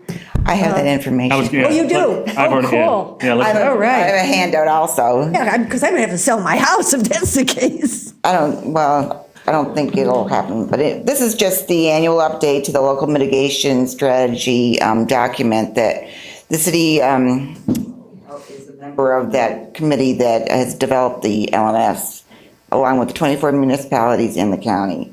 So we meet regularly to discuss the initiatives in the LMS, and then we recommend projects to be prioritized in the document. And some of the initiatives cover such things as major drainage improvement projects, hardening of public structures, emergency operations center purchases, public education, etc. And so, as the city manager said, it's updated annually. So that's included in this packet. Currently, the floodproofing and hardening of sanitary sewer lift stations in the floodplain is ranked 24th in the county. And the Oldsmar LMS project completed in 2012-2013 was the design work for the stormwater improvements at Pine Avenue South and Marlborough Street intersection. And this project is currently in the bidding process for construction. And as the city manager said, we have participated in the community rating system program since 1992, and the LMS document is part of our floodplain management plan that FEMA allows us to use to, garner points or maintain our Class 6 rating. So what I'm asking the council to do is accept the annual update, and that will be our progress report so we can submit it to council. And I'm also going to be showing you a video. It's kind of an overview of the NFIP, and it's going to talk about the Bigger Waters National Flood Program Reform Act of 2012. I'm going to pass these out too, so if anybody has questions, they call you out. Thank you. You know as much as FEMA now.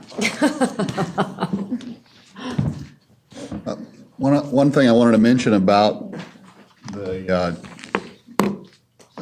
as Vice Mayor Miller brought up, changes in flood insurance premiums. This legislation passed Congress in 2012, so it's already a done deal in that sense. It'll be implemented over a period of the next few years. Some of it's already been implemented, but so it's not, I just want to be clear, it's not something that's pending or under consideration. It was adopted by Congress last year. I think the video really explains it thoroughly. So. Oh, good.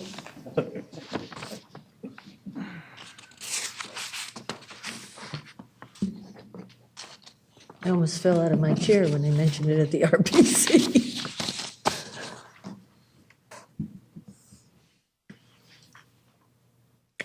I'll introduce you to this important topic. Here's your host, Kimberly.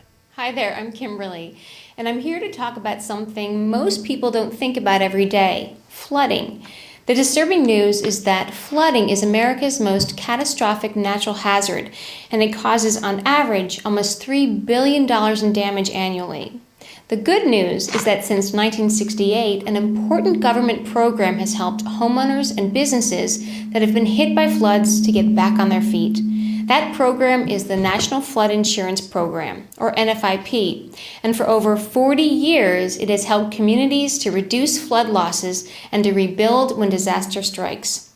This video will help make sure you're in the know about the program's history and how it works, as well as filling you in on some important changes recently enacted by Congress.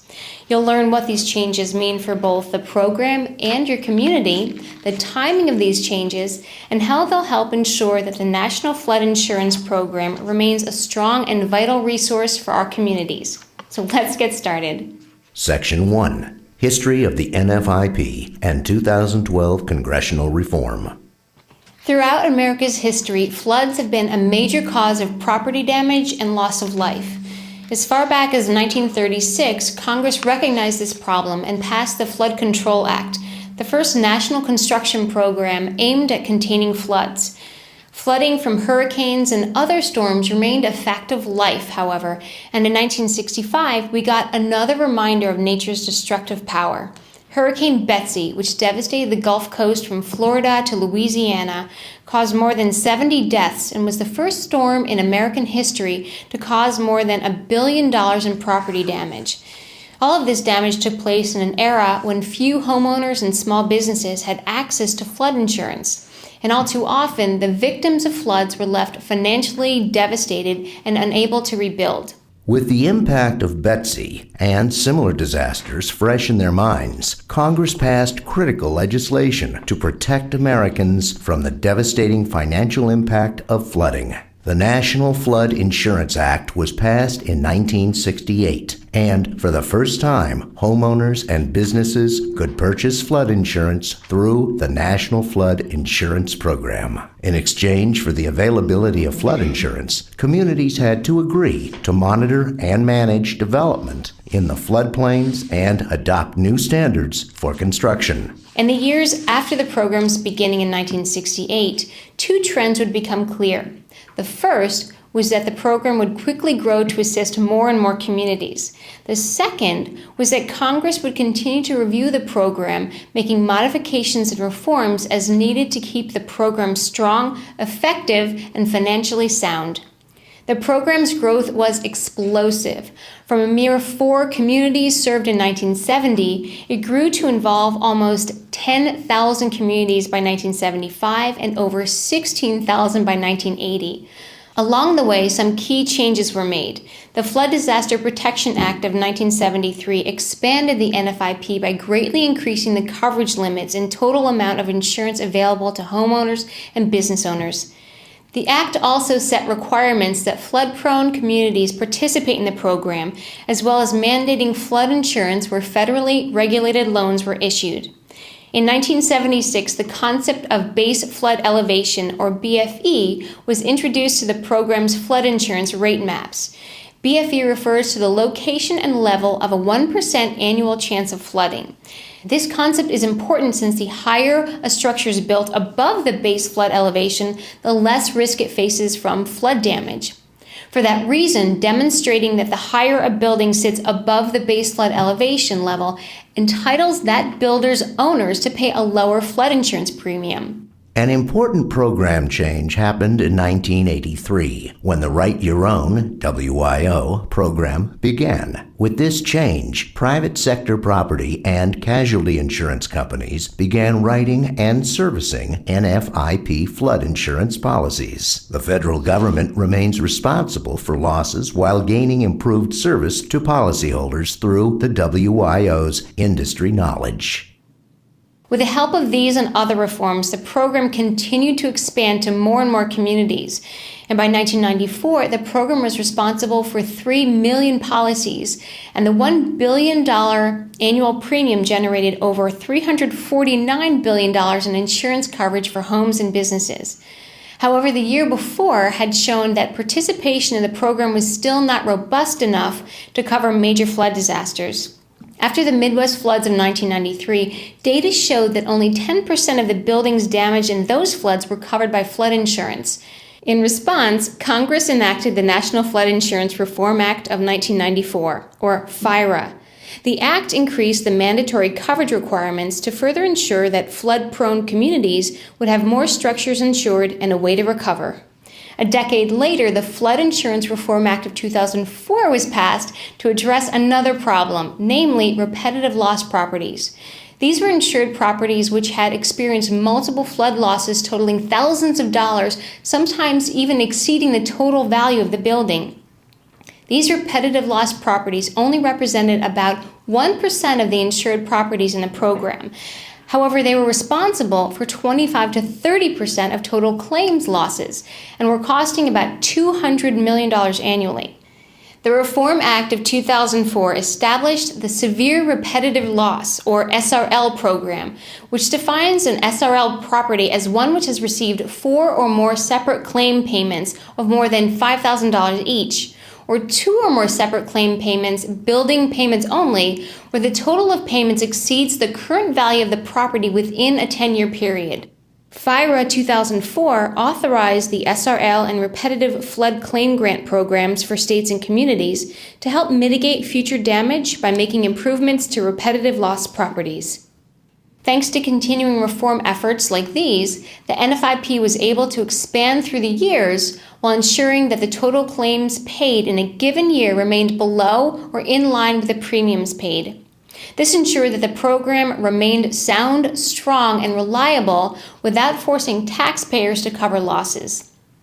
However, in the last decade, we have seen a significant increase in turbulent weather patterns and natural disasters that have created tremendous challenges for the program, particularly the hurricane season of 2005. Hurricane Katrina in 2005, coupled with Hurricanes Rita and Wilma in the same year, resulted in $17.7 billion in claims paid, with $16 billion from Katrina alone, far in excess of the program's annual premiums. After studying the situation, Congress came to the realization that further reforms were vital to ensure that the National Flood Insurance Program could remain in existence as a reliable and financially sound resource. As a result, the Biggert Water Flood Insurance Reform Act was signed into law in 2012. Wow, we've covered a lot of history of flooding in 3 minutes. Well, now here's more about how the NFIP is being impacted by the Biggert Waters Reform Act of 2012, or BW12 as we like to call it. Section 2, BW 12 enactment. As we talk about Bigger Waters, there's two things that Bigger Waters was for. One was to provide stability into the NFIP, the National Flood Insurance Program. It did that by reauthorizing the program for 5 years, which gave us stability in what we do and what we can present. But probably as importantly, or more importantly, are the reforms that are in the program, and we'll walk through those. The basis for Bigger Waters is to move towards a risk-based program where we have rates that actually reflect the risk that people are facing in a number of hazard areas. The key motivation behind the BW12 was making sure that the National Flood Insurance Program would continue to exist and serve as a valuable resource and provide financial protection. In order to do that, it was important to make sure that the program would take in enough money in premium payments to cover expected flood claims as well as the program's administrative costs. In the insurance world, that concept is known as actuarial soundness. Like any insurance program, the NFIP must be actuarially sound in order to survive. As Congress reviewed the soundness of the NFIP, a key fact became clear. When the program was created, existing businesses and homeowners could buy flood insurance at rates that didn't reflect the property's real risk. After 45 years of data gathered by FEMA in coordination with communities nationwide, flood maps, known as flood insurance rate maps, or FIRMs, exist for 98% of the nation's population. These flood maps identify where high-risk flood zones are, known as special flood hazard areas, as well as the moderate and low-risk areas, and risk premium zones for each community. In high-risk areas, better building practices are used and lenders require flood insurance as a condition of issuing mortgage loans. However, a review of flood insurance program showed that many older structures in floodplains that were built before the first flood map, known as pre-firm, were paying discounted or subsidized rates that didn't accurately match their real risk of flooding. It was Congress's priority to resolve this situation and bring rates in line with the actual risks, and to do so in a way that balanced the financial requirements of the program with the financial needs of policyholders. On July 6, 2012, Congress passed the Bigger Waters Flood Insurance Reform Act. The first key provision of the act was reauthorizing the existence of the NFIP for another 5 years, ensuring the stability of the program through 2017. Now, BW12 also laid out a plan for premium rate adjustments in order to phase out artificially low rates and discounts that can no longer be maintained for properties in high-risk areas. Some changes are already in effect, while others will be put into effect in the coming months. Let's look at the adjustments and the timing for those changes in more detail. The first adjustment began on January 1st, 2013, and it applies to non-primary residences that were built before the first flood map, or pre-firm. For insurance rating purposes only, FEMA defines a non-principal, non-primary residence as a building that will not be lived in by the insured or the insured spouse for at least 80% of the 365 days following the policy effective date. Subsidized, in this case, means that these structures were paying artificially low rates which did not reflect the true flood risk. As of January 1st, 2013, premium rates for these pre-firm non-primary residences began increasing 25% per year and will continue to do so until they reflect the true risk rate based on their elevation. The next important date of implementing changes is October 1st, 2013, when some additional adjustments will go into effect. Now, just like the secondary homes, beginning October 1st, 2013, rates will increase by 25% each year until the rate reflects true risk for the following pre-firm properties in high-risk areas: non-residential properties, severe repetitive loss properties, and any property where the damages from flooding has caused claim payments to exceed the fair market value of the structure. In addition, full risk rates will also be applied to any property not already insured by the NFIP, as well as properties that were purchased after the Act became law on July 6, 2012. Full risk rates will also be charged on any NFIP policy that has lapsed due to the deliberate choice of the policyholder. It's important to realize that not every NFIP policy will be affected right away by the subsidy phase-out, as was discussed a moment ago.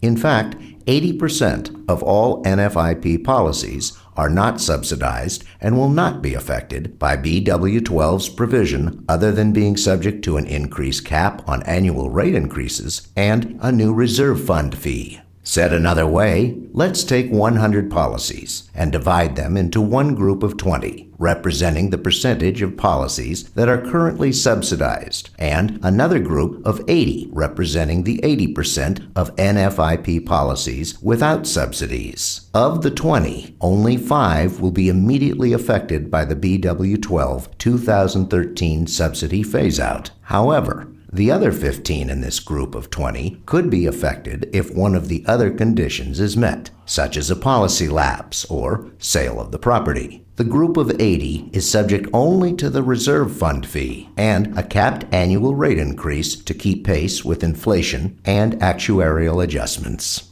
I hope that's been a helpful, broad overview of Biggert Waters and what's currently happening with the Act.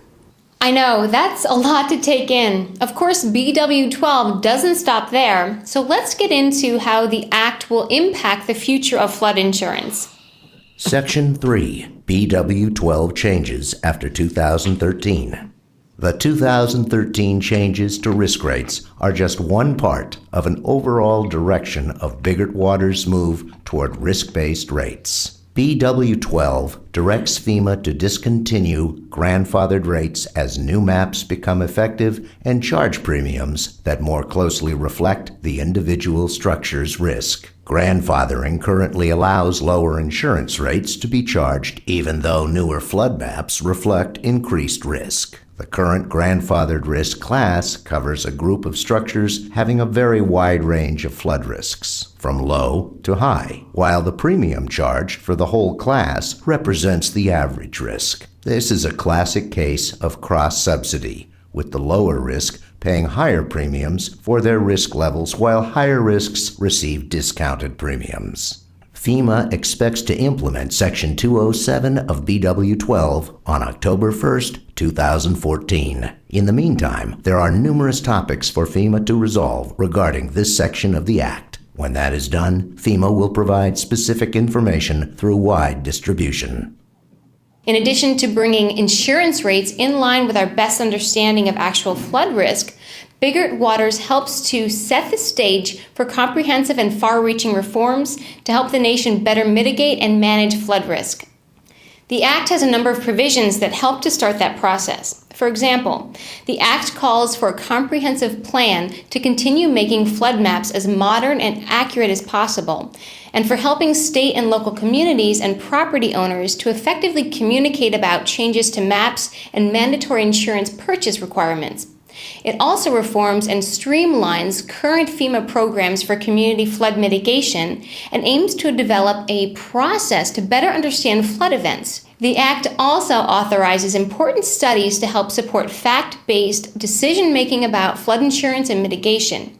From building code studies to researching how to best keep NFIP participation easy and affordable, the Act ensures that the National Flood Program will be able to meet our nation's flood challenges in the future. Thus far, we have talked about the impact of BW12 for policyholders and agents, but there are also some key provisions for lending institutions. Federal lending regulators have already adopted the Act's provision calling for an increase in civil monetary penalties, which can be assessed against lending institutions when they demonstrate a pattern or practice of violating certain mandatory purchase provisions related to flood insurance. BW12 also incorporates new requirements for lenders when they purchase flood insurance on behalf of a borrower referred to as force placement. Lending regulators are still in the process of initiating rules and regulations regarding an acceptable private flood insurance policy. New escrow requirements are expected to begin in 2014. I hope this has helped with an overview of the Biggert Waters Act. Some of you work with flooding and flood insurance every day, but for those of you who don't, it's still good to know that the folks who do think a lot about flooding are making sure that the National Flood Insurance Program will be there to continue to help reduce the risk of flooding nationwide and provide flood insurance protection to families and businesses across the country. So until next time, I'm Kimberly, reminding you to be smart about flooding. For more information about the NFIP, VW12, and a lot of other great flood insurance resources, be sure to check out www.fema.gov. This video is brought to you by H2O Partners. Tell us what they've accomplished. To raise Tell the us what rates. they've accomplished. They're trying to make it more equitable as far That's as flood the insurance. word, trying. Mhm. It will never be equitable. It will never be, do you agree with me? It will never be equitable. Now, we can have the city of Oldsmar that you can't build a house unless you're 13 or 12 and a half feet above. The flood insurance cost will never be equitable. FEMA doesn't control it. Now, they can say everything they want. It doesn't control how much I pay for flood insurance or how much my son pays for flood insurance or how much anybody in here pays for flood insurance. It's controlled by the insurance company and by Tallahassee bureaucracy in its worst form. Well, they're in these sheets. I think these are very informative. Right in the middle, it talks about Florida and how this act is going to impact Florida policyholders. But we are class 6, so if your rates are, increasing somewhat, we still get a 20% discount if you're in the special flood hazard area, or 10% if you're outside the special flood hazard area. And we continue to make improvements and to try to lower our class rating. That's the only good part of this whole thing. That's the only thing we can control. That's the only thing that's good about this. The rest of this is gobbledygook.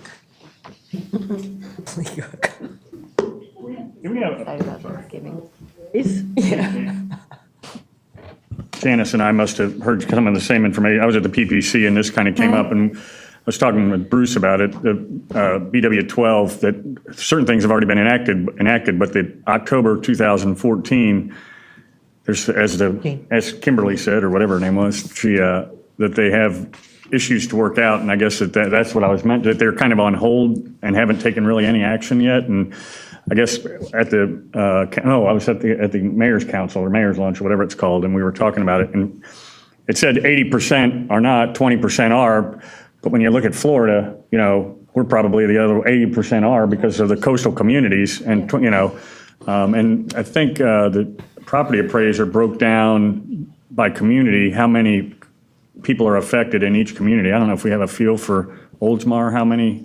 I don't have that information. It just says 87% of NFIP policyholders in Florida are not subsidized, meaning that they are not going to see their rates increase. Sure, that's the whole middle of the state. So only 2% of all will see an immediate. Because there must be some number, I don't know if we can get a hold of that, but somebody, one of the beach community mayors mentioned that he kind of went around the room. He didn't hit Oldsmar, but how many people?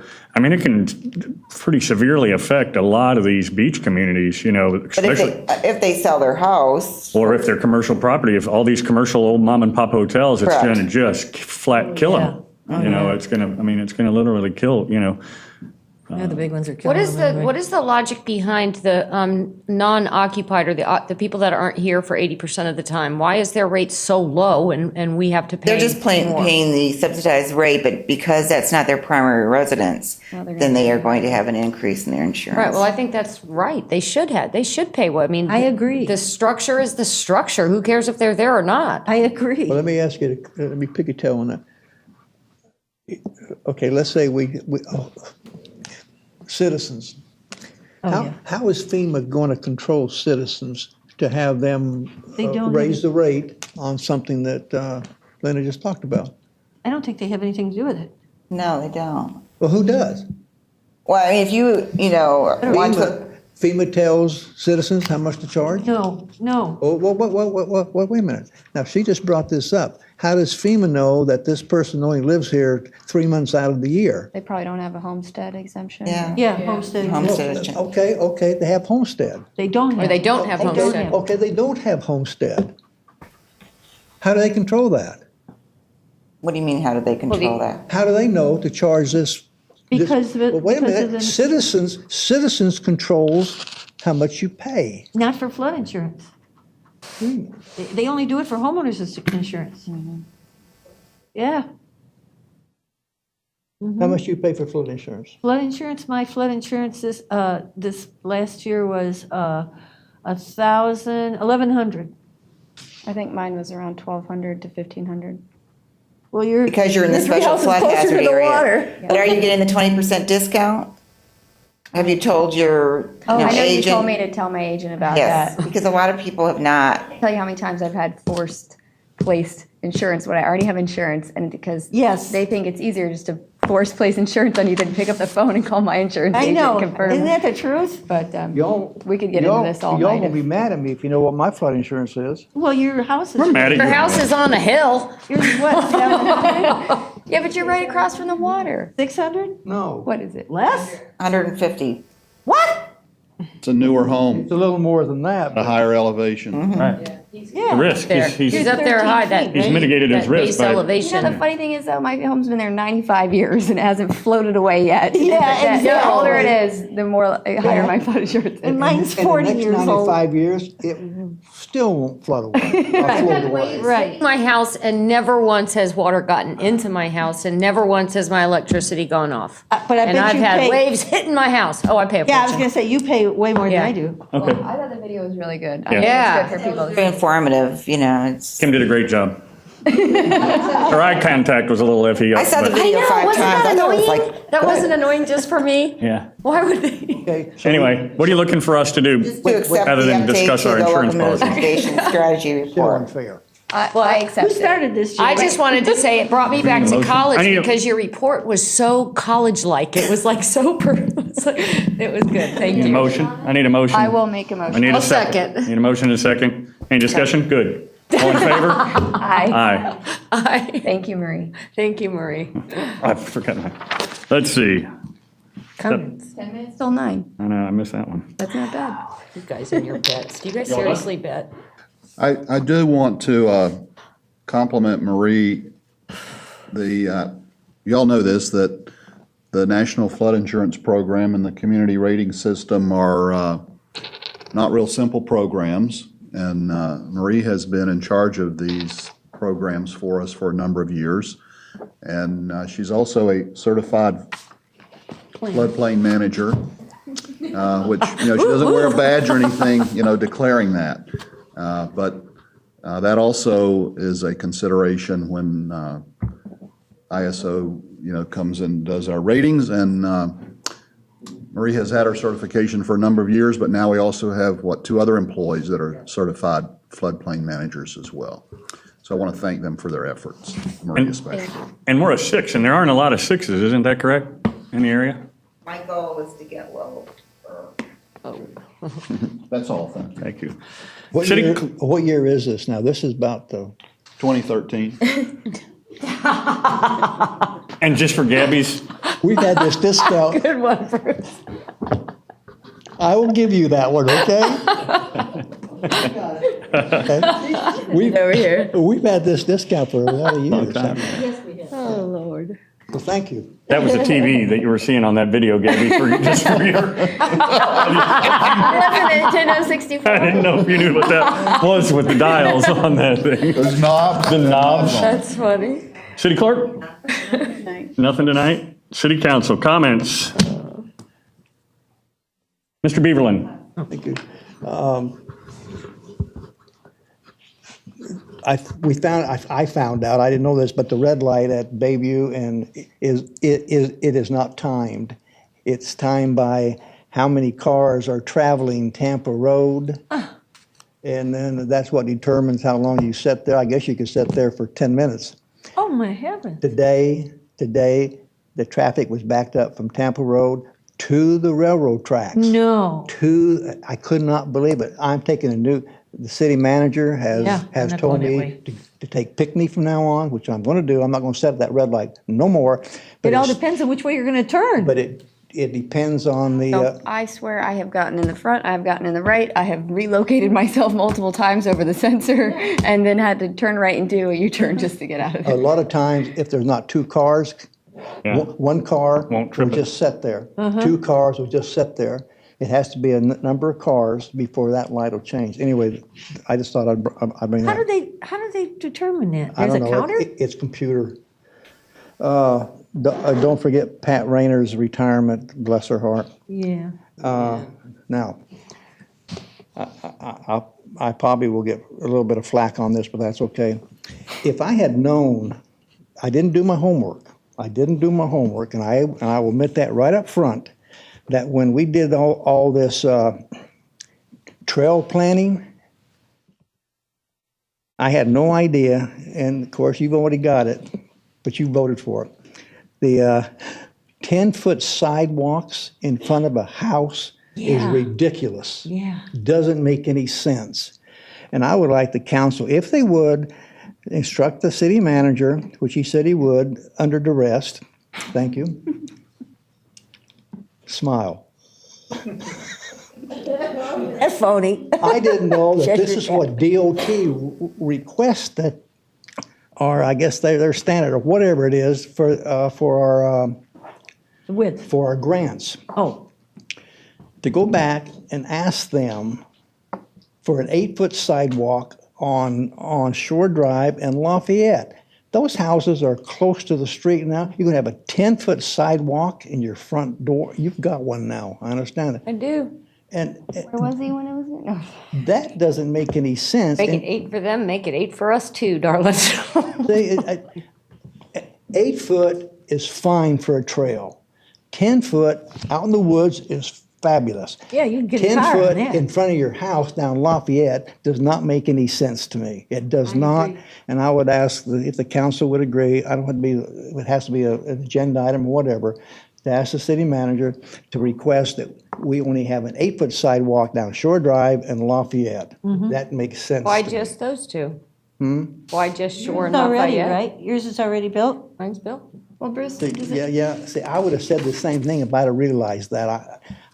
I apologize. I didn't do my homework about what I should have. I talked to Sheila and I told her, I said, I wasn't sure, but it could be a requirement for the grants. But Bruce did say that when there wasn't enough city right of way, they make it 8 feet. Now, does it have to be when there isn't enough city right of way, or could you do 8 feet without having to go back? The most immediate issue here is that this bid is already awarded, the contractor is on site, and he is working. If we were to tell him to stop work or to delay work, you can rest assured that is going to cost us money. Just tell I him to have make- no idea how much. Just tell him to make big foot. It's not that easy. Because we probably paid him for 10 feet. too. Yes. I would assume. We would be requesting a change order, which I guess is, what you're Yes. talking about. But anyway, the most immediate issue is we would incur, damages or fees or whatever, because we'd have to tell him to stop work. He is working this week. He's already started work. So that's the most immediate issue. I'm pretty sure that none of those costs would be covered by the grant. This is 100% funded through the Department of Transportation. So there's no money other than, we would incur those costs ourselves. And then we still have the issue of going back to DOT and asking them to approve revised plans. And I don't know how long that would take, or if they would even approve them. So it's, Knowing DOT. I think we're way past making those kind of changes to the project, in my opinion. How come we didn't know? I think that for this type of trail, a multi-use trail where it's going to be, the intent is it's going to be used by pedestrians, bicyclists. There'll probably be people, rollerblade. Some of those people walking, they're going to have their dog with them. That the 10-foot wide trail is a safer trail Then we should put than 10 8 foot. feet. Then we should put 10 foot on REO's park. Yes. But can I ask you a question? Does this take up doesn't take up any of Sheila's property. No. It takes up. In the street right of way, and in this So she won't case, have anything. Zach, No. to give you a little further explanation, you have the sidewalk, which of course is in the right of way, and Yes. it's, either 4 or 5 feet wide. Let's say it's 5. It's going to be another 5 feet added between the existing sidewalk and the edge of The curb, pavement. yeah. So, what is there? Of course, people understand that's right of way, but what's their yard from the sidewalk to their house, however far that might be, none of that's going to change. What if they have trees planted Well, I in can that right speak, away? I can speak to that. Some of the trees are going to be removed if that's necessary. My other point I would like to make is, in reality, when this is all done, I don't think there's going to be that much difference to the person living there between an 8-foot wide sidewalk and a 10-foot wide sidewalk. Well, that's probably It's going to make a true. difference to the people using it. Yes, Right. I understand that. I can speak to it being a person, being a resident that has this happened already, okay? It is not my property, it's the city property to do with what they want. It is for safety to go from the 8-foot to the 10-foot. Believe me, I begged. I was like, please do 8 foot in front of my house. But if it's for safety and if we want to become a community that's going to be more friendly to outdoor activities, pedestrians and everything else, it's city property. Wait, let me finish. And when I was concerned about a tree that was in the city property on my, my property, but the Front of your city house. property that I've been maintaining and keeping alive and pruning and everything else, they made adjustments. And they, instead of cutting that tree down, they went around the tree and it makes the trail nicer and we saved the trees. And they made sure that every single bed that I was concerned about was individually assessed. They redid all my sprinkler, everything that they do everything to accommodate you if you are one of those of us that are going to have that in front. So, I mean, for safety, and it's not our property, like Bruce said. I told Sheila about that they accommodated for your tree too. I think she was concerned because when she came home today, they were removing the trees, and I don't think she had the opportunity yet to kind of fight Right, that. just but- call Lynn, have that, tell Lynn and whoever's in charge of it, the concerns that each person has, and they'll work with them. She called Lynn too. I gave her his number. I think Bruce made a good point though that I didn't even necessarily think about is that it's not getting further than the sidewalk. So if someone's walking on the edge of the sidewalk, they were going to have already And walked. there's there nobody, previously. they're not getting any closer to your house than they already walk. Right, and Well, I was people are, concerned I've about heard, the I've seen the trees. emails about people complaining about parking and they can't park. Well, yeah, it's a little bit more difficult to make sure I don't block a 10-foot bike path as opposed to just the sidewalk that I have, but I've made adjustments. It isn't my property, it's the city's property. The people down in Lafayette they can't park there anyway. But anyway, if it's for safety, Right. that's what we're saying, it's for safety, right? Right. It's for safety, then REO's park needs to be 10 foot. And what is it? What is it? I'm being arbitrary right now, okay, gang? Oh, really? I'm being arbitrary, but I just want to bring it up. If it's for Is there a safety, reason that wasn't included in the grant? Well, just because. Why wasn't it? Or it's just. Because there's already a path there, Probably right? just to save money was the primary Okay. factor. REO's park is 8 foot. I mean, it would be nice though to have it all matched. Yeah. But yeah. If it Well, wasn't actually, someday there'll probably be 2 foot added to that. I mean, We're going to have kind of an old sidewalk and a new sidewalk next to them. Are they going to blend those two together? So they're going to go from 8 foot to 10 foot. Yeah. Yeah. They're going to They'll go go like from. this. I'm talking about from the 5 foot to the 5 foot. So we're going to have an old Yeah, 5 foot and a new 5 foot. Isn't that going to look kind of goofy? They're not 5 feet, they're 4 feet. I saw the one on St. Pete Drive. It haven't looks seen it. nice. Oh, I does mean, it? I didn't see it really that up close, but from driving, driving by, it was fun. We're going to go from safety Anything else? to danger, back to safety again. That's good. Okay.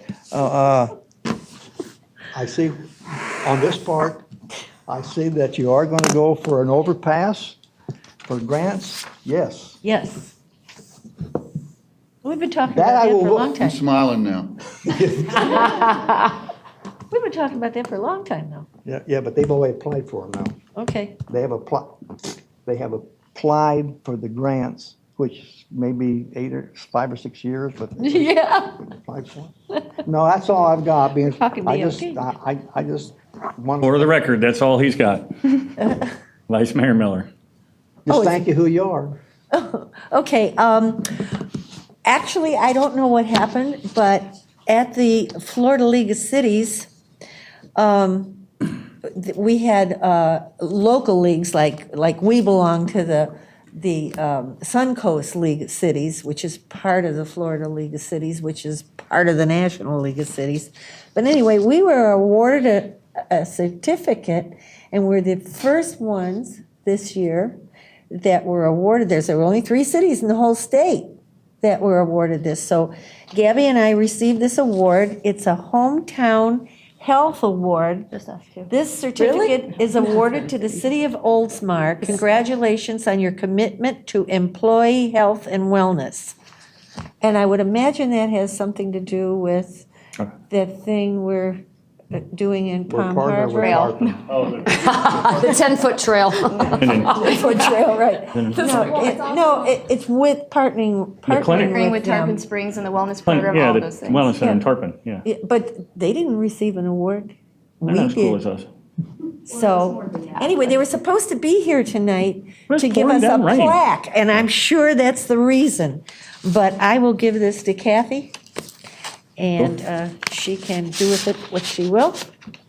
And, but I thought that was pretty cool since we're. Nice. I think one was Cooper City and North Lauderdale. North Lauderdale. I knew it was a Lauderdale. North Lauderdale and us. So those are bigger, way bigger cities than we are. So I thought that was pretty terrific. And it was a great conference. Learned a lot of stuff. I did leave a little early, but I didn't stay the last day. But anyway, those things are always great. And I am on a legislative committee there, and I believe Gabby is going to be on another legislative committee. So, you know, everybody knows who Oldsmar is. Good. That's it. Thank you. Norris. Miss Norris doesn't have a whole lot. I just wanted to definitely say happy retirement to Pat. I remember when I came onto the city council and I went to the fire department a lot, and she was always so gracious and so kind. And she's been 25 years, I believe, after 25 years. So congratulations and happy retirement, Pat. And congratulations again to Mrs. Prez here. Oh, thank you. How do you say it again? Wimage. And you need to join. I know.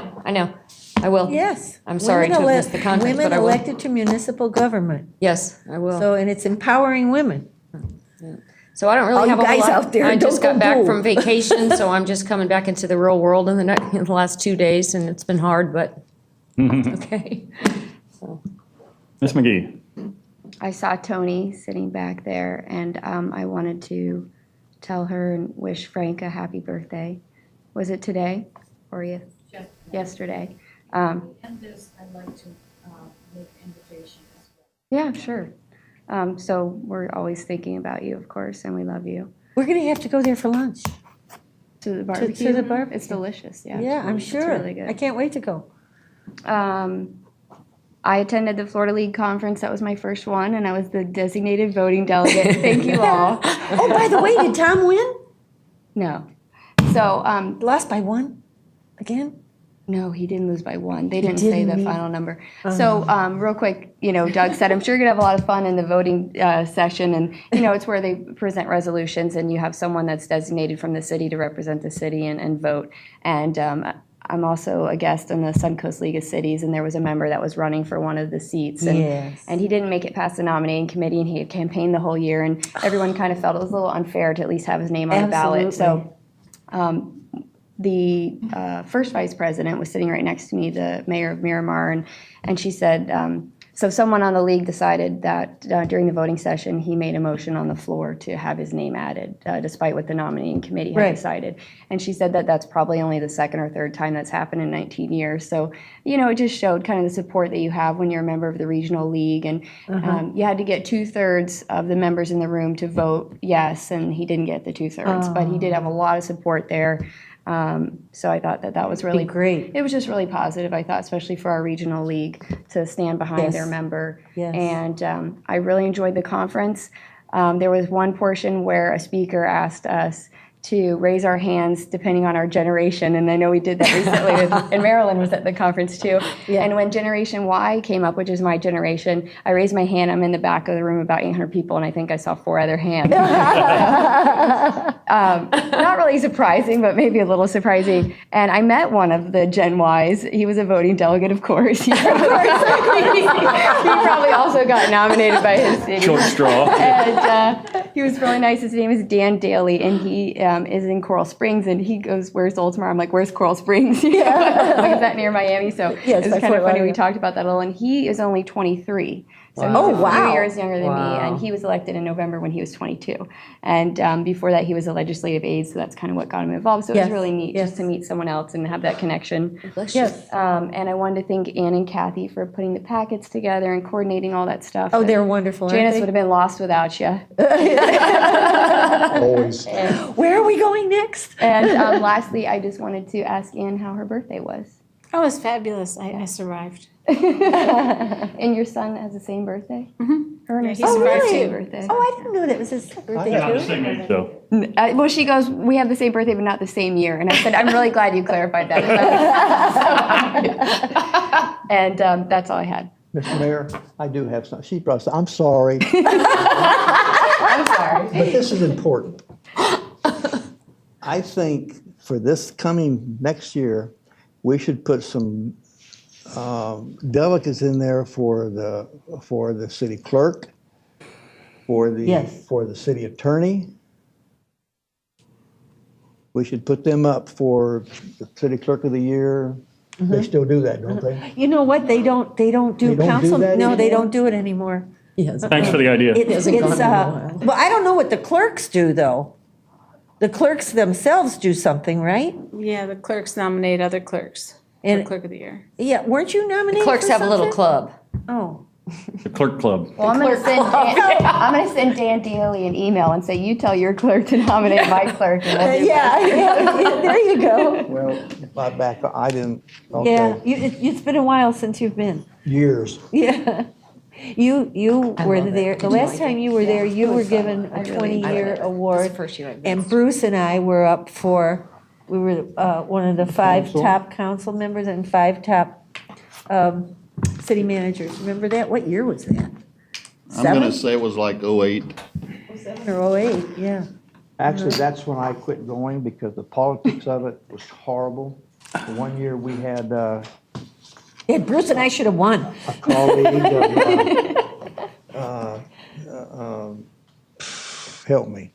What, the politics of it? A What? retired partner of the firm Yes, of which Mr. Trask is Oh, the senior yes. partner and managing. Who is a good friend of mine. I mean, What's his name? They don't come John anywhere. Hubbard. John Hubbard. John Hubbard. Isn't he the Didn't get best? it, I know. which was horrible. Yes, I agree. And that year, the mayor that got it, I'll just say it this way, is a mayor of a city that the state had to come in, Exactly. was going to close it down. And so this mayor, they had a little mayor there, little tiny city, and they gave it to her. And I said, I'll never go back. Okay, and not only that, but they gave a bunch of stuff to Destin, and Destin had all that trouble with, what's his face? With Rubio and them, what's his name? The guy that was the chairman of the Republican Party of Florida. Thinking about Greer. Greer, yes. Anyway, And they got a bunch of Yeah, stuff. I just want to wrap this up. I'm sorry. We turned our last meeting into a History here. mini-series, so, AC still on? yeah. Little history here. Yeah. I went to the Florida League of Cities. I went to the mayor's stuff on Wednesday night. It's interesting.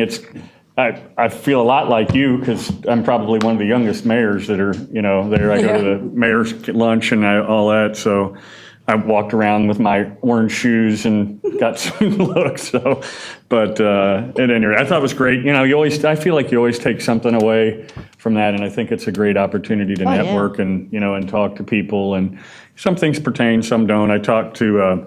Actually, I made him come up to me, the mayor of Tampa. I knew who he was, but he came up and introduced himself. So, but as he said, in the bigger cities like that, they've already been there, done that. A lot of this stuff doesn't really apply to some of the things. The technology things do. We went and saw that. What was his name? Eric something or another? Can't remember. But he was very interesting on Saturday, and the governor was there for whatever. Yeah.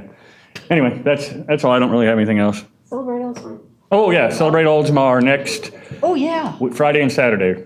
5 to 9. 5 to 9. We have bands Friday and Saturday, correct? Yep. Yes. Yep, yeah. Celebrate Oldsmar, and fireworks are Saturday at roughly, I don't know what time. 9 o'clock. 9, okay. And don't bring your coolers, right? And don't bring your well, that's up to them to police, but yeah, they're not supposed to let you in. Do we have a meeting before see, this is September, October, November. Okay, never mind. Yeah, I think so, Jerry. Other than that, I have nothing else? Mr. Attorney, you got anything? The grade. City Manager, you got anything? America. Nothing. Motion to approve, motion to approve the tentative agenda? So moved. Second? Second. Motion and second, all in favor? Aye. Aye. I think Tony wanted to say something. Oh, yeah, I'm sorry, Tony. you can come on up, Tony. We'll unadjourn.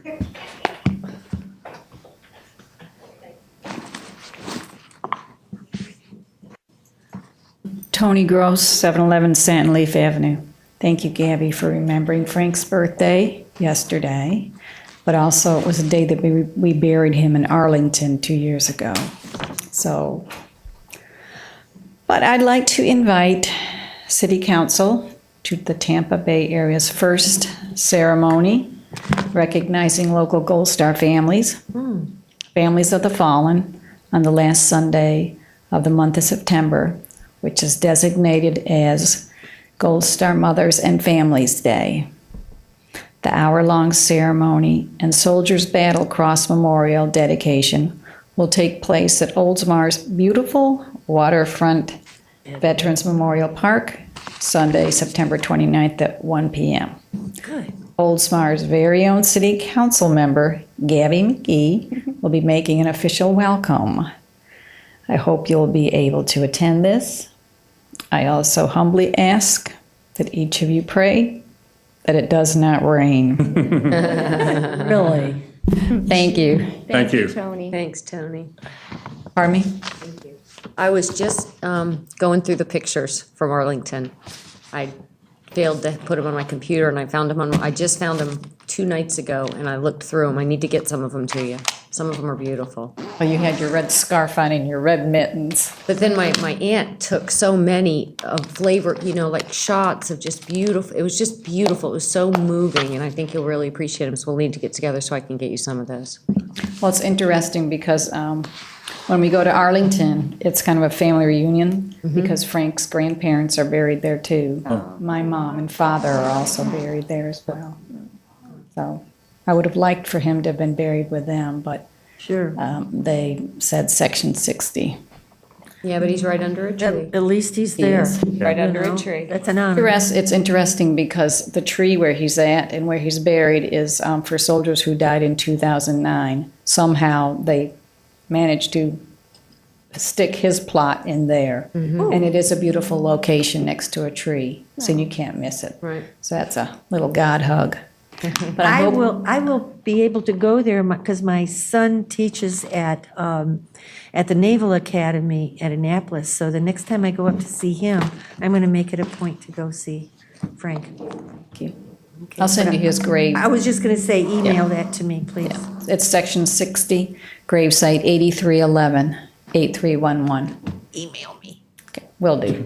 Thank you. I'll email it to you. I have a question for you, Tony. You're on the tentative agenda for September 3rd, a presentation on Gold Star Mothers and Families Day, which of course you didn't know that. No, I But do you didn't. want to come back in 2 weeks and make the announcement during the council meeting when we do, those type of events?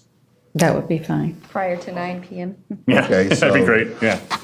So where are you? I did get here at 7:05 tonight, but I was stuck at the light. There at- No, that wasn't true. That was September the 3rd. Yeah. All right, I'll speak with the Eagle Scout, Johnny Ruckert, too, so we can have, because he'll be participating in that with a memorial dedication. So, thank you. Okay, Thank you, Tony. good. Thank you, Tony. We'll see you back in 2 weeks then. Thank you. Okay, Meeting adjourned. adjourned again.